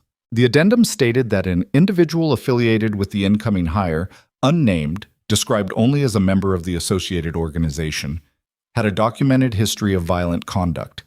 It cited 2 incidents. The first was a bar altercation in 2019, charges dropped. The second was a confrontation outside a county courthouse in 2021, no charges filed. Both incidents involved Marcus Webb. Rhett looked up from the screen. Webb was looking at him. His face was very still, the way it got when he was holding something in that he'd already decided not to put down. The 2019 incident, Rhett said. A man put his hands on a woman in a bar, Webb said. His voice was flat. I removed him from the situation. The 2021 courthouse. A pause. My nephew's custody hearing. The opposing attorney made a comment in the parking lot about my nephew's mother. Another pause. I didn't touch him. I stood in front of him until he got in his car. Rhett looked at the letter. At the clinical language, documented history of violent conduct associated with the incoming hire's organizational network. He thought about the way language worked in documents like this. The way removed from the situation became violent incident. The way stood in front of him became confrontation. Harmon's people surveilled Webb, he said. Going back at least 3 years, Decker said. Maybe longer. Which means they surveilled the whole chapter. Rhett looked at Decker. How long have they been watching us? Decker's jaw moved slightly. Park June thinks at least 18 months. Maybe since Vivian's Series B closed, since Harmon came onto the board. He built a file on all of us before any of this started. Yes. The word landed in the room like something physical. Rhett pushed back from the table. He stood and walked to the far wall and stood there with his back to the room for a moment. Not because he needed space, but because he needed the wall. Needed something solid and not moving in the periphery, while his mind worked through the implications at a speed that his body needed to anchor. Harmon had been watching the chapter for 18 months. That meant Harmon had not reacted to the diner. That meant Harmon had not reacted to the interview or to the hire. That meant the letter prepared last Wednesday, before the interview, was not preparation. It was completion. The endpoint of a process that had been running for a year and a half, waiting for the moment to deploy. The diner had not triggered anything. It had simply provided the last piece, the personal connection between Rhett and Vivian. That Harmon needed to complete the narrative. Everything else was already built and waiting. He'd walked into a room that had been under construction since before he knew it existed. He turned around. The letter goes to 3 board members, he said. Which 3? Park June checked the screen, named them. Rhett didn't know 2 of the names. The third he knew. Karen Yee, he said. You know her? Decker said. I know of her. Sandra mentioned her. He thought back. Sandra, Monday morning, talking about the board composition. One member who has been publicly skeptical of Harmon's level of influence. Karen Yee, former federal prosecutor. She asked hard questions at the last shareholder meeting. She's the target, Rhett said. Target for what? Webb said. The letter. It's not sent to 3 board members because all 3 are persuadable. 2 of them are probably already Harmon's. The letter is sent to Karen Yee because she's the one who might push back, and this is the document designed to neutralize her. Give her enough documented concern that even her skepticism gets swamped by fiduciary obligation. He looked at the screen. She sees this letter. She can't just advocate for Vivian. She has to ask questions about the financials, about the hire, about the safety addendum. She has to ask them because not asking them makes her complicit. The room was quiet for a long moment. So even the ally becomes a weapon, Webb said. Yes.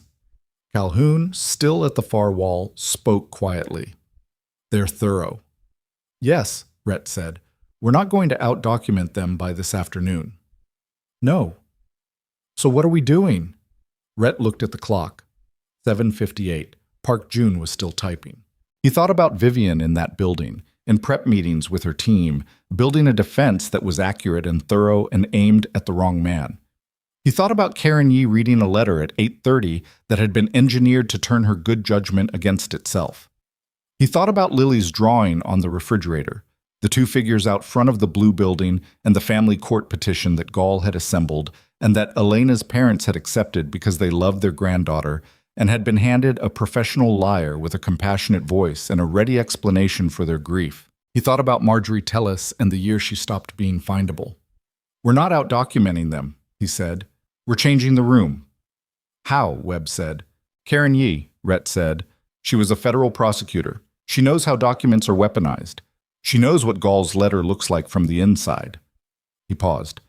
If she sees not just the letter, but the 18-month surveillance file, the surveillance of the chapter, the cold call to Elena's family, the Marjorie Tellis pattern, she doesn't just ask questions. She stops the meeting. On what grounds? Decker said. Potential legal exposure. A federal prosecutor doesn't sit in a boardroom watching a CEO get dismantled with material that was assembled through an 18-month surveillance operation and stay quiet, because if any part of that operation crossed into tortious interference or witness intimidation territory, every board member in that room is potentially liable for knowing about it and not acting. Webb said, Does it cross those lines? The cold call to Elena's family, Rhett said. A lawyer retained by a hostile investor contacts a grieving family and offers to finance a custody challenge against a target of that investor's, and does it without disclosing the connection. He looked at Decker. That's not just ethically aggressive. Sandra would know the name for it, and Karen Yee would too. The room held this, Utz. Park Jun looked up from the laptop. The anonymous tip is ready to send. I can include the surveillance documentation and the family contact evidence with it. It'll be a significant package. Yi's office will flag it. Do it, Rhett said. If I send this volume, it's not something her assistant puts aside. Someone opens it this morning. That's what I need. Park Jun hit send. The sound of the laptop key was small in the room, barely audible, and yet the silence after it had a different texture than the silence before. The way silences did when something had been set in motion that couldn't be recalled. Rhett's phone buzzed on the table. He looked at it. Unknown number, local area code. He answered. Mr. Maddox? The voice was a woman's, precise, unhurried, the voice of someone who had spent decades in rooms where precision was survival. My name is Karen Yi. I'm on the board of Hale Systems. I believe you know why I'm calling. He looked at the clock. 8:03. She'd had the package for less than 5 minutes. Yes, he said. I'd like to meet, she said. This morning, before the board meeting. I believe we have several items to discuss that are better addressed before 11 o'clock than after. Where? She named a coffee shop 2 blocks from the Hale Systems building. 30 minutes. I'll be there, he said. He hung up. Decker was looking at him. Webb was looking at him. Calhoun had finally uncrossed his arms. She's fast, Webb said. She was a federal prosecutor, Rhett said. He was already picking up his jacket. Rhett. Decker's voice had a specific quality, not warning exactly, but the gravity of a man who needed the next sentence heard clearly. If you walk into a meeting with a board member before the board meeting, and Harmon finds out, he'll find out. Then you're handing him the last piece of the letter's narrative. CEO's irregular hire met privately with a board member to influence, I know. Rhett. Decker. He stopped. Looked at the man who'd called him brother the first week he'd walked through this door 4 years ago, when he'd been held together by fraying wire and obligation to an 8-year-old girl and not much else. She walks into that room blind. She loses the company. She loses 6 years of building something. She loses the team she built it with. And Harmon installs a board-controlled operations structure that will dismantle everything she built in 18 months. And whatever he has left on the chapter goes into the custody file, and Sandra's narrative falls apart, and Lily, he stopped. The word Lily sat in the room by itself for a moment. He picked up his keys. I'll call you after, he said. He walked out into the cold morning, and he was halfway across the parking lot when he heard the door open behind him and heard Webb's boots on the gravel, and he turned. Webb was shrugging on his jacket. He didn't say anything. He just walked to his bike, pulled on his helmet, and started the engine. Rhett looked at him. You're not going alone, Webb said, through the half-open visor. Webb, I'm not going in with you. I'll be outside. He closed the visor. Let's go. They rode through the city in the cold morning, 2 bikes moving through traffic that was dense and slow and indifferent, and Rhett ran the meeting forward in his mind. What Yi would know, what she'd need to know, what he could say, and what Sandra would tell him not to have said. He was not afraid exactly. What he felt was more specific than fear, the total clarity of a man who had reached the point where the decision tree had narrowed to a single branch, and the branch had no fork, and there was nothing to do but ride it to the end. He parked on a side street. Webb parked 20 feet back and sat on his bike and didn't move. The coffee shop was warm and smelled of roasted beans and something baking, the particular civilian normalcy of an ordinary morning, and Karen Yi was already there, at a corner table, a coffee in front of her untouched, a tablet face down beside it.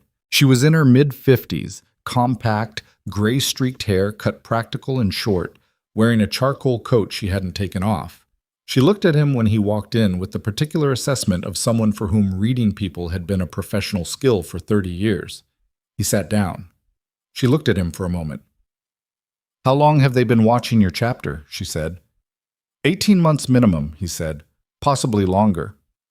The surveillance is documented. Yes.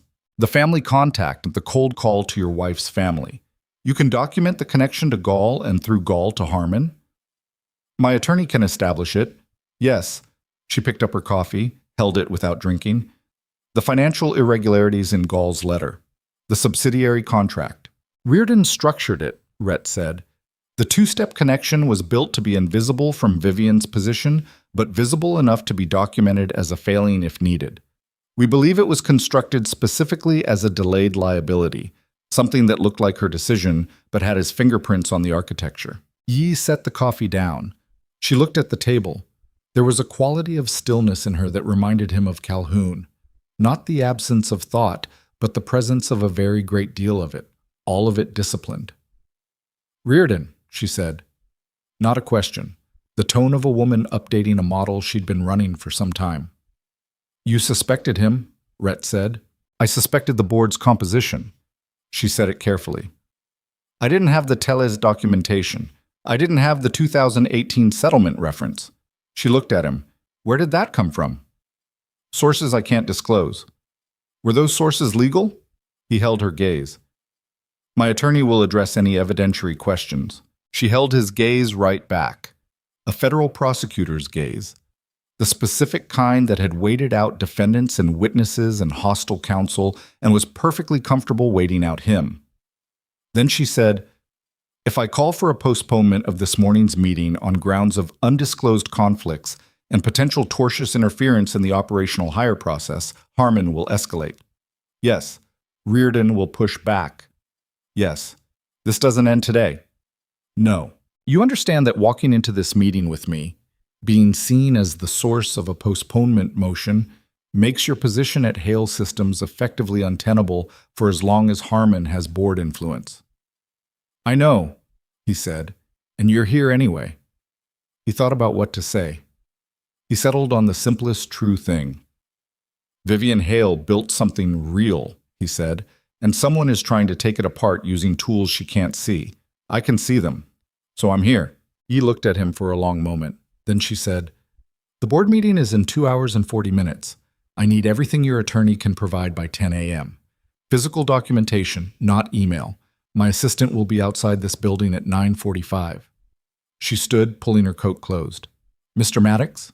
"Yes. Whatever you think this morning resolves, it doesn't. What you've shown me today is the first layer of something that has been built carefully and for a long time. Postponing today's meeting doesn't dismantle the structure. It delays one operation and identifies the players." She looked at him with that level, careful gaze. "Are you ready for what comes after that?" He thought about Lily's blue building, about Elena's parents, and the cold call they'd answered because someone had found the right angle on their grief. About Marjorie Teles in Cincinnati or wherever she was, invisible, unreachable, the proof of what happened when this particular structure went uncontested to completion. He thought about Webb on a bike outside in the cold, not going in, just being there, the specific weight of that. "Yes," he said. She left. He sat for a moment in the warm coffee shop, alone with the ordinary noise of an ordinary morning, and called Sandra. She answered on the first ring. "I need everything you have on Gall and the family contact in physical form by 9:45, he said. "I know it's fast. I'll explain everything." A pause. Then Sandra, in her level, unsurprised voice, "Where do I send it?" He gave her the address. "Rhett," she said, before he could hang up. "Yeah, whatever you just set in motion, it's past the point where it can be stopped quietly." "I know." "That means it's past the point where they stop quietly either." He looked at the door. Through the glass, he could see Webb's bike at the curb, Webb still on it, visor down, waiting. "Sandra," he said, "when Elena's parents got that call from Gall, when they took that meeting." He stopped. Started again. "Did anyone tell them that the man who called them, that his client was the reason the whole thing was happening? Did anyone tell them they were being used?" A long pause on the line. "Not yet," she said. "They need to know," he said. "Not as a legal strategy, just they need to know." Another pause. "I'll handle it," she said. Quietly. He hung up. He sat for another moment. Then his phone buzzed again. This time the number on the screen was one he recognized immediately, and the recognition sent a cold, specific current through him that had nothing to do with the March air outside. It was Bet, Elena's mother. He stared at the name on the screen for 2 full seconds. Then he answered. Her voice, when it came, was not the voice he expected. Not the controlled, pained formality of a woman making a difficult call on behalf of a legal strategy. It was smaller than that, frayed at the edges. The voice of a woman who had just learned something and had not yet found the container for it. "Rhett," she said, "someone just called me. A woman from a law office. She told me—" She stopped.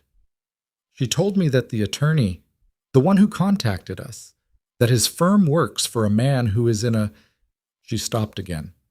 "She said that we were being used, that someone wanted to hurt you through us." Her voice broke on the last word and recovered. "Is that true?" He closed his eyes for a moment. "Yes," he said. The sound she made was not a cry exactly. It was what happened to a person when two griefs collided, the original one and the new one, the one that told her that even her grief had been made into a weapon by someone she'd never met. "Bet," he said, "I need you to listen to me." "I'm listening," she said, and she was. And that was the thing about her. Whatever else, she had always been someone who listened when it mattered. "Tell me who contacted you from Gall's office. The name of your contact there, I need it," she told him. He wrote it down. "Bet." He paused. "Whatever happens in the next few days, I need you to know that I understand why you took that call. And why you said yes. I would have too." A silence. "She looked like you," Bet said suddenly, and he knew she meant Lily. "When I see her, the way she holds her head when she's thinking, she looks exactly like—" She couldn't finish it. "I know," he said. "I'm sorry," Bet said. "You don't have to be." "Rhett, I have to go," he said. "Sandra will call you. Answer when she does, okay?" "Okay," she said. He hung up. He sat in the warm coffee shop with his phone in his hand and the noise of the morning around him and felt the specific weight of all of it. The board meeting in 2 hours, Yee's quiet assessment, the package already sent, Sandra already moving, Webb outside on the cold bike, Lily at Mrs. Pruitt's with her backpack and her lunchbox and her careful, watchful eyes that had already learned too early to count the hours. He thought about what Yee had said. Whatever you think this morning resolves, it doesn't. He thought about the letter that had been prepared last Wednesday, before the interview, before the storm. Harmon had not reacted to him. Harmon had been waiting for him, building toward a moment when someone like Rhett would appear in Vivian's orbit and provide the final piece of a structure that had been under construction for 18 months, which meant there was something else, something that had made Vivian important enough to build 18 months of infrastructure around. Something that Harmon needed from her company badly enough to surveil a motorcycle chapter in Bridgeport and cold call a grieving family and prepare a 4-page letter before the interview even happened. Not the company's operational value, not its market position. Something specific. Something that would be lost if Vivian retained control and gained if she lost it. He didn't know what it was yet. But he knew now, with the cold certainty of a man who had been a medic long enough to read the shape of injuries before the x-ray came back, that the thing he'd walked into 3 days ago in a diner outside Chicago was not a story about a man and a woman and a powerful investor. It was a story about what was buried inside the company. And whatever it was, Harmon had spent 18 months making sure that when the moment came to take it, there would be no one left. He was still in the coffee shop when Park June called. "They moved the meeting," Park June said. 9:30, not 11.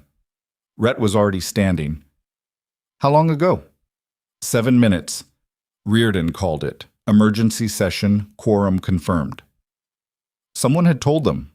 Someone had seen the package go to Yee's office and made a call, and the whole structure had accelerated to cut off the window Rhett had been counting on. He called Yee. Straight to voicemail. He called again. Same. He went outside.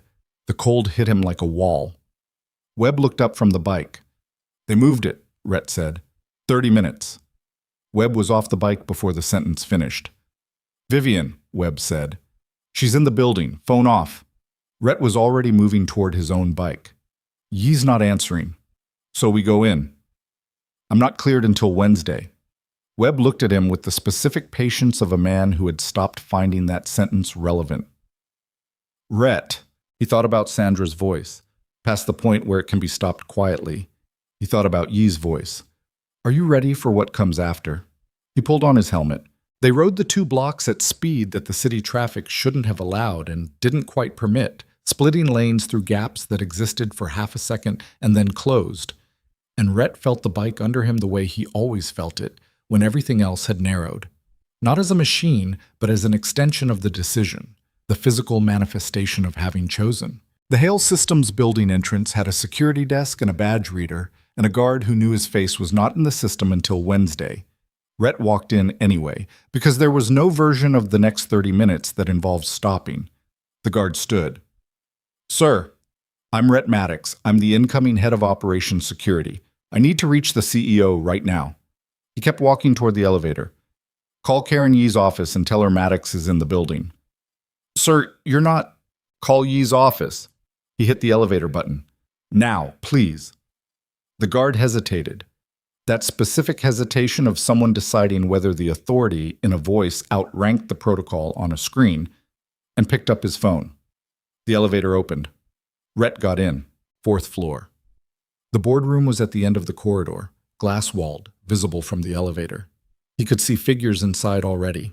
6 people around the table, Reardon at the head, Harmon's proxy board member 2 seats down, and 2 others he didn't know. Vivian was not in the room yet. He pushed through the corridor door. A woman at an assistant's desk stood immediately. "You can't— Where is she?" "Sir."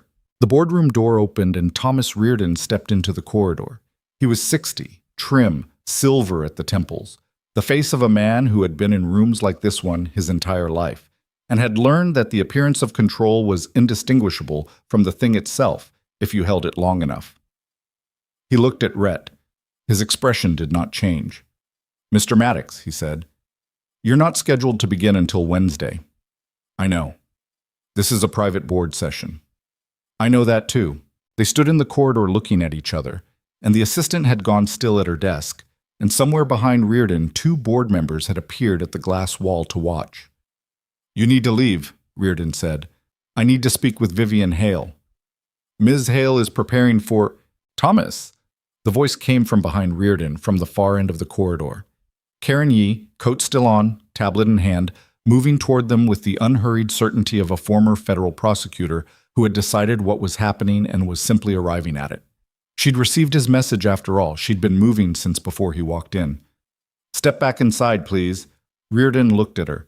"Karen, this man is not—" "I know who he is." She looked at Rhett briefly.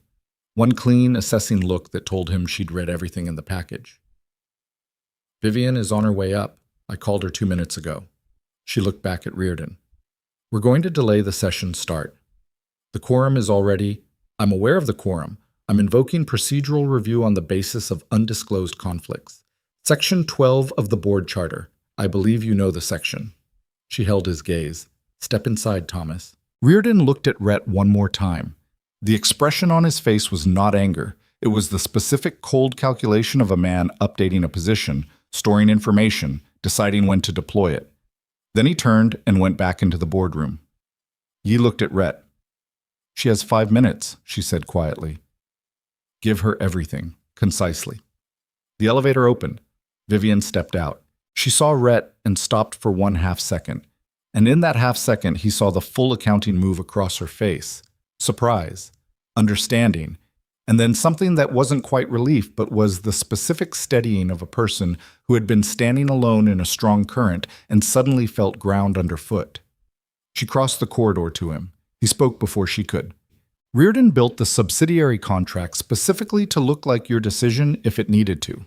He's been Harmon's architecture on this board since your Series A. The financial documentation in Gall's letter traces back to structures Reardon built, not decisions you made." He kept his voice low and level and fast. "Yee has everything. She's invoking Section 12. But when you go in that room, you need to know it's not just Harmon you're addressing. It's Reardon." Vivian's jaw was tight. Her eyes were on him, absorbing. "The subsidiary connection," she said. "Can it be documented in the next 5 minutes? Yee has it. Reardon will deny. He can't deny the structure. He can only dispute the intent, and intent becomes a question for outside counsel, which stops the vote."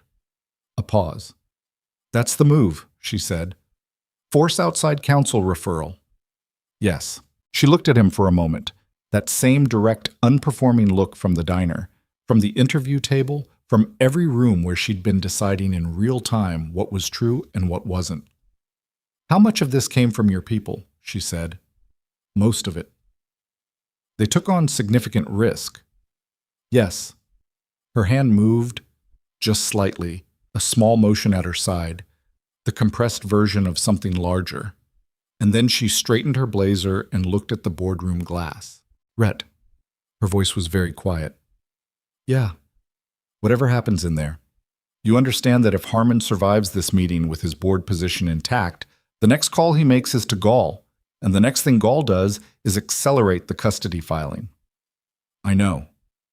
Are you sure about this? He thought about Lily, about Bet's broken voice on the phone, about Marjorie Tell's, about Webb standing outside this building right now in the cold because he'd simply decided not to let Rhett walk in alone. Go, he said. She went.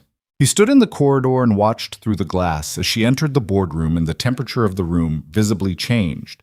Not dramatically, not with confrontation, but with the specific shift of a space that has been recalibrated by the entry of a person who knows exactly where they stand. He watched Reardon's face. Reardon watched Vivian. And then Reardon looked up, through the glass, directly at Rhett, and held his gaze for 3 long seconds. Rhett held it back. His phone buzzed. Sandra. Gall just filed, she said, and her voice had an edge he hadn't heard in it before. Emergency motion. Family court. This morning. A pause. Rhett, they didn't wait. The custody petition is live. The corridor was very quiet around him. The assistant at her desk had gone still. Through the boardroom glass, Vivian was speaking, and Yi was opening her tablet, and Reardon's face had gone carefully, dangerously neutral. How fast can we respond? He said. I'm already drafting, but Rhett, they scheduled the preliminary hearing next Tuesday. Her voice was careful and precise, and underneath the precision was the honest weight of the timeline. 1 week. 1 week, 7 days, the board meeting in the room behind the glass, the custody hearing 7 days out. Gall's machinery running on 2 tracks simultaneously, exactly as it had been designed to, keeping him in 2 places at once so he could be fully present in neither. He looked through the glass. Vivian was still talking. Her voice was inaudible from here, but her posture was not. Straight, grounded, the posture of a woman who had located the floor and was standing on it. Yi had set the tablet on the table, and several board members were leaning forward to look at it.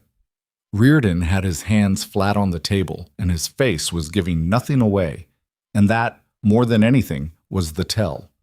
A man who had run out of the ordinary expressions and was operating on the reserve ones. His phone buzzed again. Different number, Webb. He stepped away from the boardroom glass and answered. You need to come outside, Webb said. His voice was flat and completely steady, which was the version of Webb's voice that meant something was actually wrong. Now. What happened? 2 men have been sitting in a black Escalade across the street since you went in. They made a call 10 minutes ago.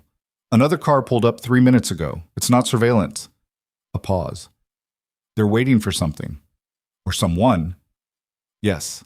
Rhett looked back through the boardroom glass, at Vivian standing at the head of the table, at Reardon's hands flat on the surface, at the room full of people deciding something that had been building for 18 months toward this specific Tuesday morning.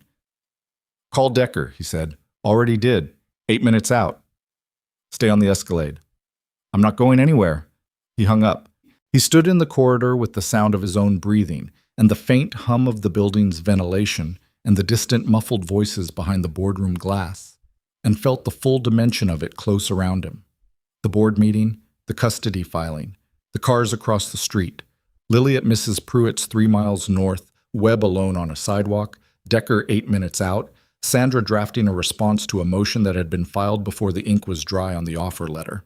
Everything Harmon had built for 18 months was executing simultaneously, right now, in this building and in a courthouse and on a street outside, and the machinery of it was so thorough and so patient that the only honest response was a kind of cold, clear rage. Not the kind that made you loud, but the kind that made you very, very still. He looked through the glass one more time. Vivian looked up and met his eyes through the boardroom wall. He gave her a single, small nod. She held his gaze for 1 second. Then she turned back to the room, and her voice, still inaudible, still composed, began again. And from here, through the glass, in the cold fluorescent light of a Tuesday morning in March, she looked like someone who had already decided she wasn't going to lose. Rhett watched her through the glass for one more second, then turned and walked back to the elevator. Because the boardroom was Vivian's fight now, and the street outside was his, and the only way to honor the difference was to go where he was needed. He came out of the building into the cold morning and saw Webb immediately, standing 20 feet from the entrance, not on the bike, positioned with his back to the wall and his eyes on the black Escalade across the street. The Escalade hadn't moved. The second car, a gray sedan, sat 20 feet behind it. Rhett crossed to Webb. "How many?" he said. "2 in the Escalade, 1 in the sedan. The sedan man made another call 4 minutes ago." Webb's voice was the flat, operational register of someone who had done this before and was doing it again. "They're not here for us. They're here for Vivian, or for documentation. If she walks out of that building with anything Harmon doesn't want leaving the building, she won't walk out alone," Rhett said. His phone buzzed. "Decker, 2 minutes." He heard them before he saw them. The specific low rumble of Harleys moving through city streets. Not fast, not aggressive, just present.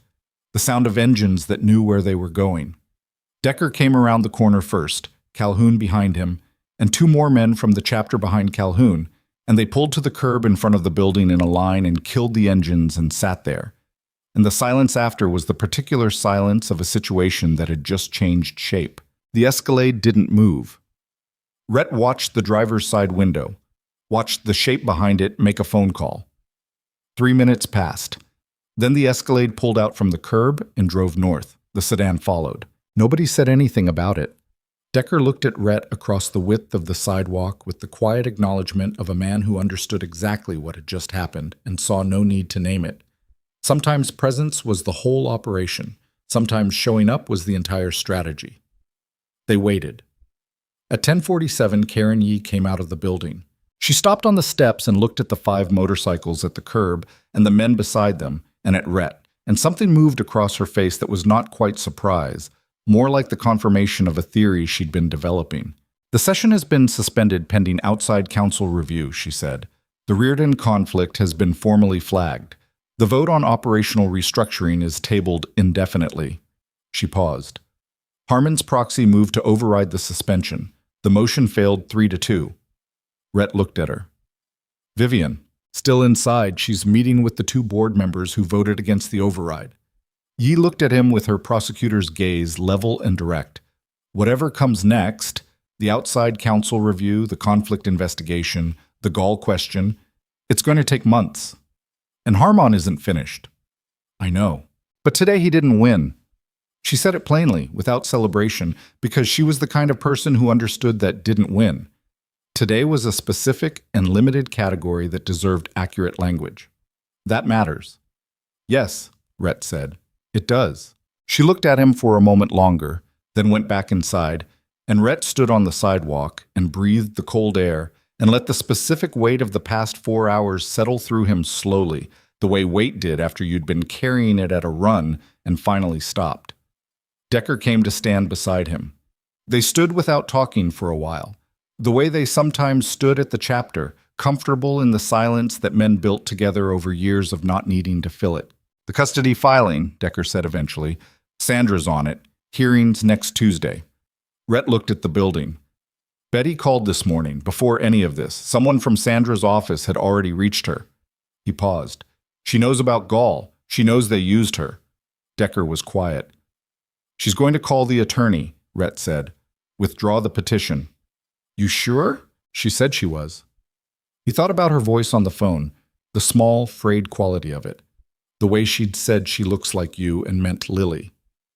She loved Elena. She loves Lily. That's always been real. The rest of it was someone else's machinery running through her grief. Decker nodded once, slowly. "Doesn't mean it didn't hurt," Calhoun said, from 5 feet away, not looking at either of them. "No," Rhett said. "It doesn't." Vivian came out of the building at 11:43. She stood on the steps for a moment, coat on, portfolio under her arm, and looked at the street the way people looked at ordinary things after extraordinary hours, with the specific attention of someone relearning that the world is still there, still moving, still indifferent to what just happened inside. She saw Rhett. She came down the steps. She stopped in front of him and looked at him, and then looked at the four men still standing near their bikes, and her expression held something he hadn't seen on her face before. Not the composed professionalism of the interview room or the controlled performance of the diner, but something quieter than both. Something that had no name except the face people made when they stopped performing. "You brought people," she said. "They brought themselves," he said. She looked at Decker, at Calhoun, at Webb, at the two men from the chapter whose names she didn't know. She looked at them the way Yi had looked, not with assessment, but with the specific recognition of people who had been somewhere difficult and had the particular stillness that came from it. "Thank you," she said. "Nobody said you're welcome, because nobody did." Decker gave her a small nod. Calhoun looked at the street. Webb said nothing, and his saying nothing meant everything it was supposed to mean. Vivian looked back at Rhett. "Reardon is going to fight the conflict investigation," she said. "Yes." "Harmon still controls enough board influence to make the next 6 months difficult." "Yes." "And the custody hearing is Tuesday." "Sandra thinks Betty is withdrawing the petition. If she does, the hearing may not happen." Vivian absorbed this. "And if she doesn't withdraw, then we go to the hearing and we win," he said, "because we have everything we need, and they have a manufactured case and a compromised attorney." She held his gaze. "You sound certain." "I'm not certain," he said. "I'm just not afraid of it." She looked at him for a long moment. The March wind moved between them, cold and without ceremony, the way the weather was indifferent to everything except itself. "I owe you something I don't have a word for," she said. "You don't owe me anything." "Rhett, you held that room," he said. "You walked in knowing half of what you needed to know, and you held it anyway. That wasn't me." She was quiet. Her jaw worked slightly, the way it did when she was holding something in that didn't want to stay in. Then she said very quietly, "I've been holding rooms alone for 6 years." He didn't say anything. "I forgot what it felt like," she said, "to have someone on the outside of the glass." The wind moved. Somewhere south of them, a train crossed an elevated track, the sound of it rolling through the city and fading. The bikes at the curb sat patient and cold in the March light. "I'll be in the building Wednesday," he said. "That's not outside the glass anymore."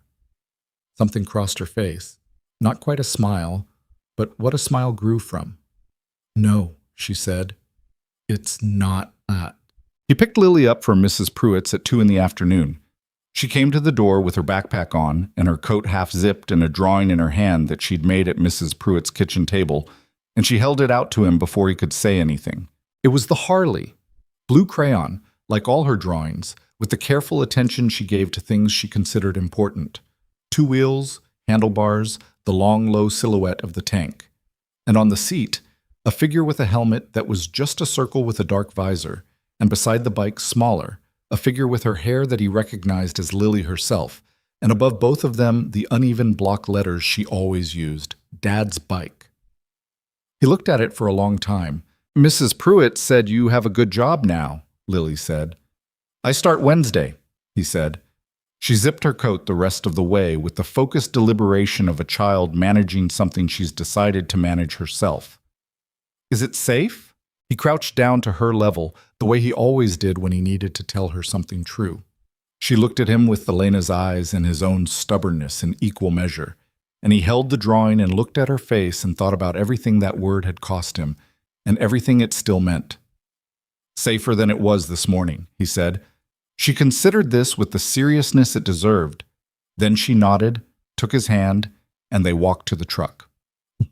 3 days later, on a Friday evening, Betty called Sandra and withdrew the petition. She didn't offer an explanation, and Sandra didn't ask for one. Sandra called Rhett at 6:15 and told him in 3 sentences, and he sat at his kitchen table in the quiet apartment and listened to the furnace do its clanking thing in the hallway and felt something in his chest slowly, carefully release. Not all at once, not dramatically, but the way long-held tension released, incrementally and honestly. The way things that had been braced against something finally understood it was safe to stop bracing. He called Decker. "It's done," he said. A pause on the line. "Good," Decker said. "Just that. Tell the others." "Already planning to, Friday night. Come by." He did. The clubhouse was warm and lit and loud in the uncomplicated way it got when nobody was in crisis. The pool table occupied, the bar busy on the honor system, the neon signs humming their mindless hum over everything. Webb was there, and Calhoun, and Park June at a corner table with a beer he nursed all night, and 6 other men Rhett had ridden with for years, and the specific ease of a room full of people who didn't need to explain themselves to each other. He drank 1 beer slowly and watched the room. At some point, Decker sat beside him, and they watched it together without talking, and after a while, Decker said, "You know this isn't finished." "I know. Harmon's still on the board. Reardon's still in the building." "For now," Rhett said. "Could be a long now." "Could be." He looked at his beer. "I've had long nows before." Decker was quiet. Then, "She's good people?" He thought about Vivian in the boardroom, her voice carrying through glass he couldn't hear through. He thought about, "I've been holding rooms alone for 6 years." He thought about the way she'd taken his offer in the diner without hesitation, the immediate, unsentimental recognition of what was being extended and the decision to receive it. "Yeah," he said. "She's good people." Decker nodded. Nothing more needed. 2 weeks later, on a Thursday afternoon, Vivian arrived at a school for a building safety consultation that Rhett had flagged as part of his operational review, a partnership program Hale Systems was piloting with 3 neighborhood schools. She pulled up to the curb and got out of the car and walked toward the entrance, and she stopped. Rhett was kneeling on the sidewalk beside the front steps, his jacket pushed back, both arms open, and a small girl in a blue coat was running full speed across the concrete toward him, with her backpack swinging and her hair coming loose from its braid. And she hit him with everything she had, and he took all of it, arms closing around her, and lifted her off the ground and stood, and she wrapped her legs around his waist and pressed her face into his neck, and he held her there, his eyes closed for a moment, just breathing. Vivian stood at the curb and watched. She thought about the diner, the neon light and the rain, and a man crossing a room toward something that needed doing. She thought about the board meeting, the glass wall, the single nod he'd given her from the corridor. She thought about, "I'll be in the building Wednesday," and the specific, uncomplicated weight of that sentence. She thought about what she had built in 6 years alone and what it had cost. And she thought about the strange, unasked-for thing that had walked into the orbit of that cost and had not once, asked her to be less than exactly what she was. Rhett opened his eyes. He saw her at the curb, and his expression did not perform surprise or warmth or any of the ordinary things. He just looked at her, the way he looked at everything, directly, without the usual intermediary of social presentation. And then he said something to Lily that made her turn and look too. And Lily assessed Vivian with the frank, total scrutiny of an 8-year-old who has learned to read people carefully, and then turned back to her father and said something that made him smile. He set Lily down. They walked over. "This is Lily," he said. "Hi," Lily said. "Hi," Vivian said. Lily looked at her for another moment, then looked at her father, then back at Vivian. "He said you're his boss," she said. "Something like that," Vivian said. Lily considered this. "He's a good worker," she said, with the absolute seriousness of a character witness at a sentencing. "He fixes things." Vivian looked at Rhett. Rhett looked at the sidewalk with the specific expression of a man who was not going to comment. "I know," Vivian said. "I've noticed." Lily seemed satisfied with this. She reached up and took her father's hand with the automatic ease of a child who knew it would be there. And they stood in the thin spring sunlight on the sidewalk outside the school, the 3 of them, while the city moved around them in its ordinary, indifferent way. And for a moment, there were no boardrooms, no filings, no men in Escalades, no letters prepared in advance of injuries they were designed to cause. Just the end of a Thursday afternoon. A man and his daughter and the slow, honest work of a world becoming less cold. Behind them, somewhere south of the river, a Harley turned onto Lake Shore and opened up, the engine sound rising and carrying through the March air above rooftops and traffic and everything ordinary, and then fading. the way things faded when they had finished what they came to do. Gone. But having been there, that was enough.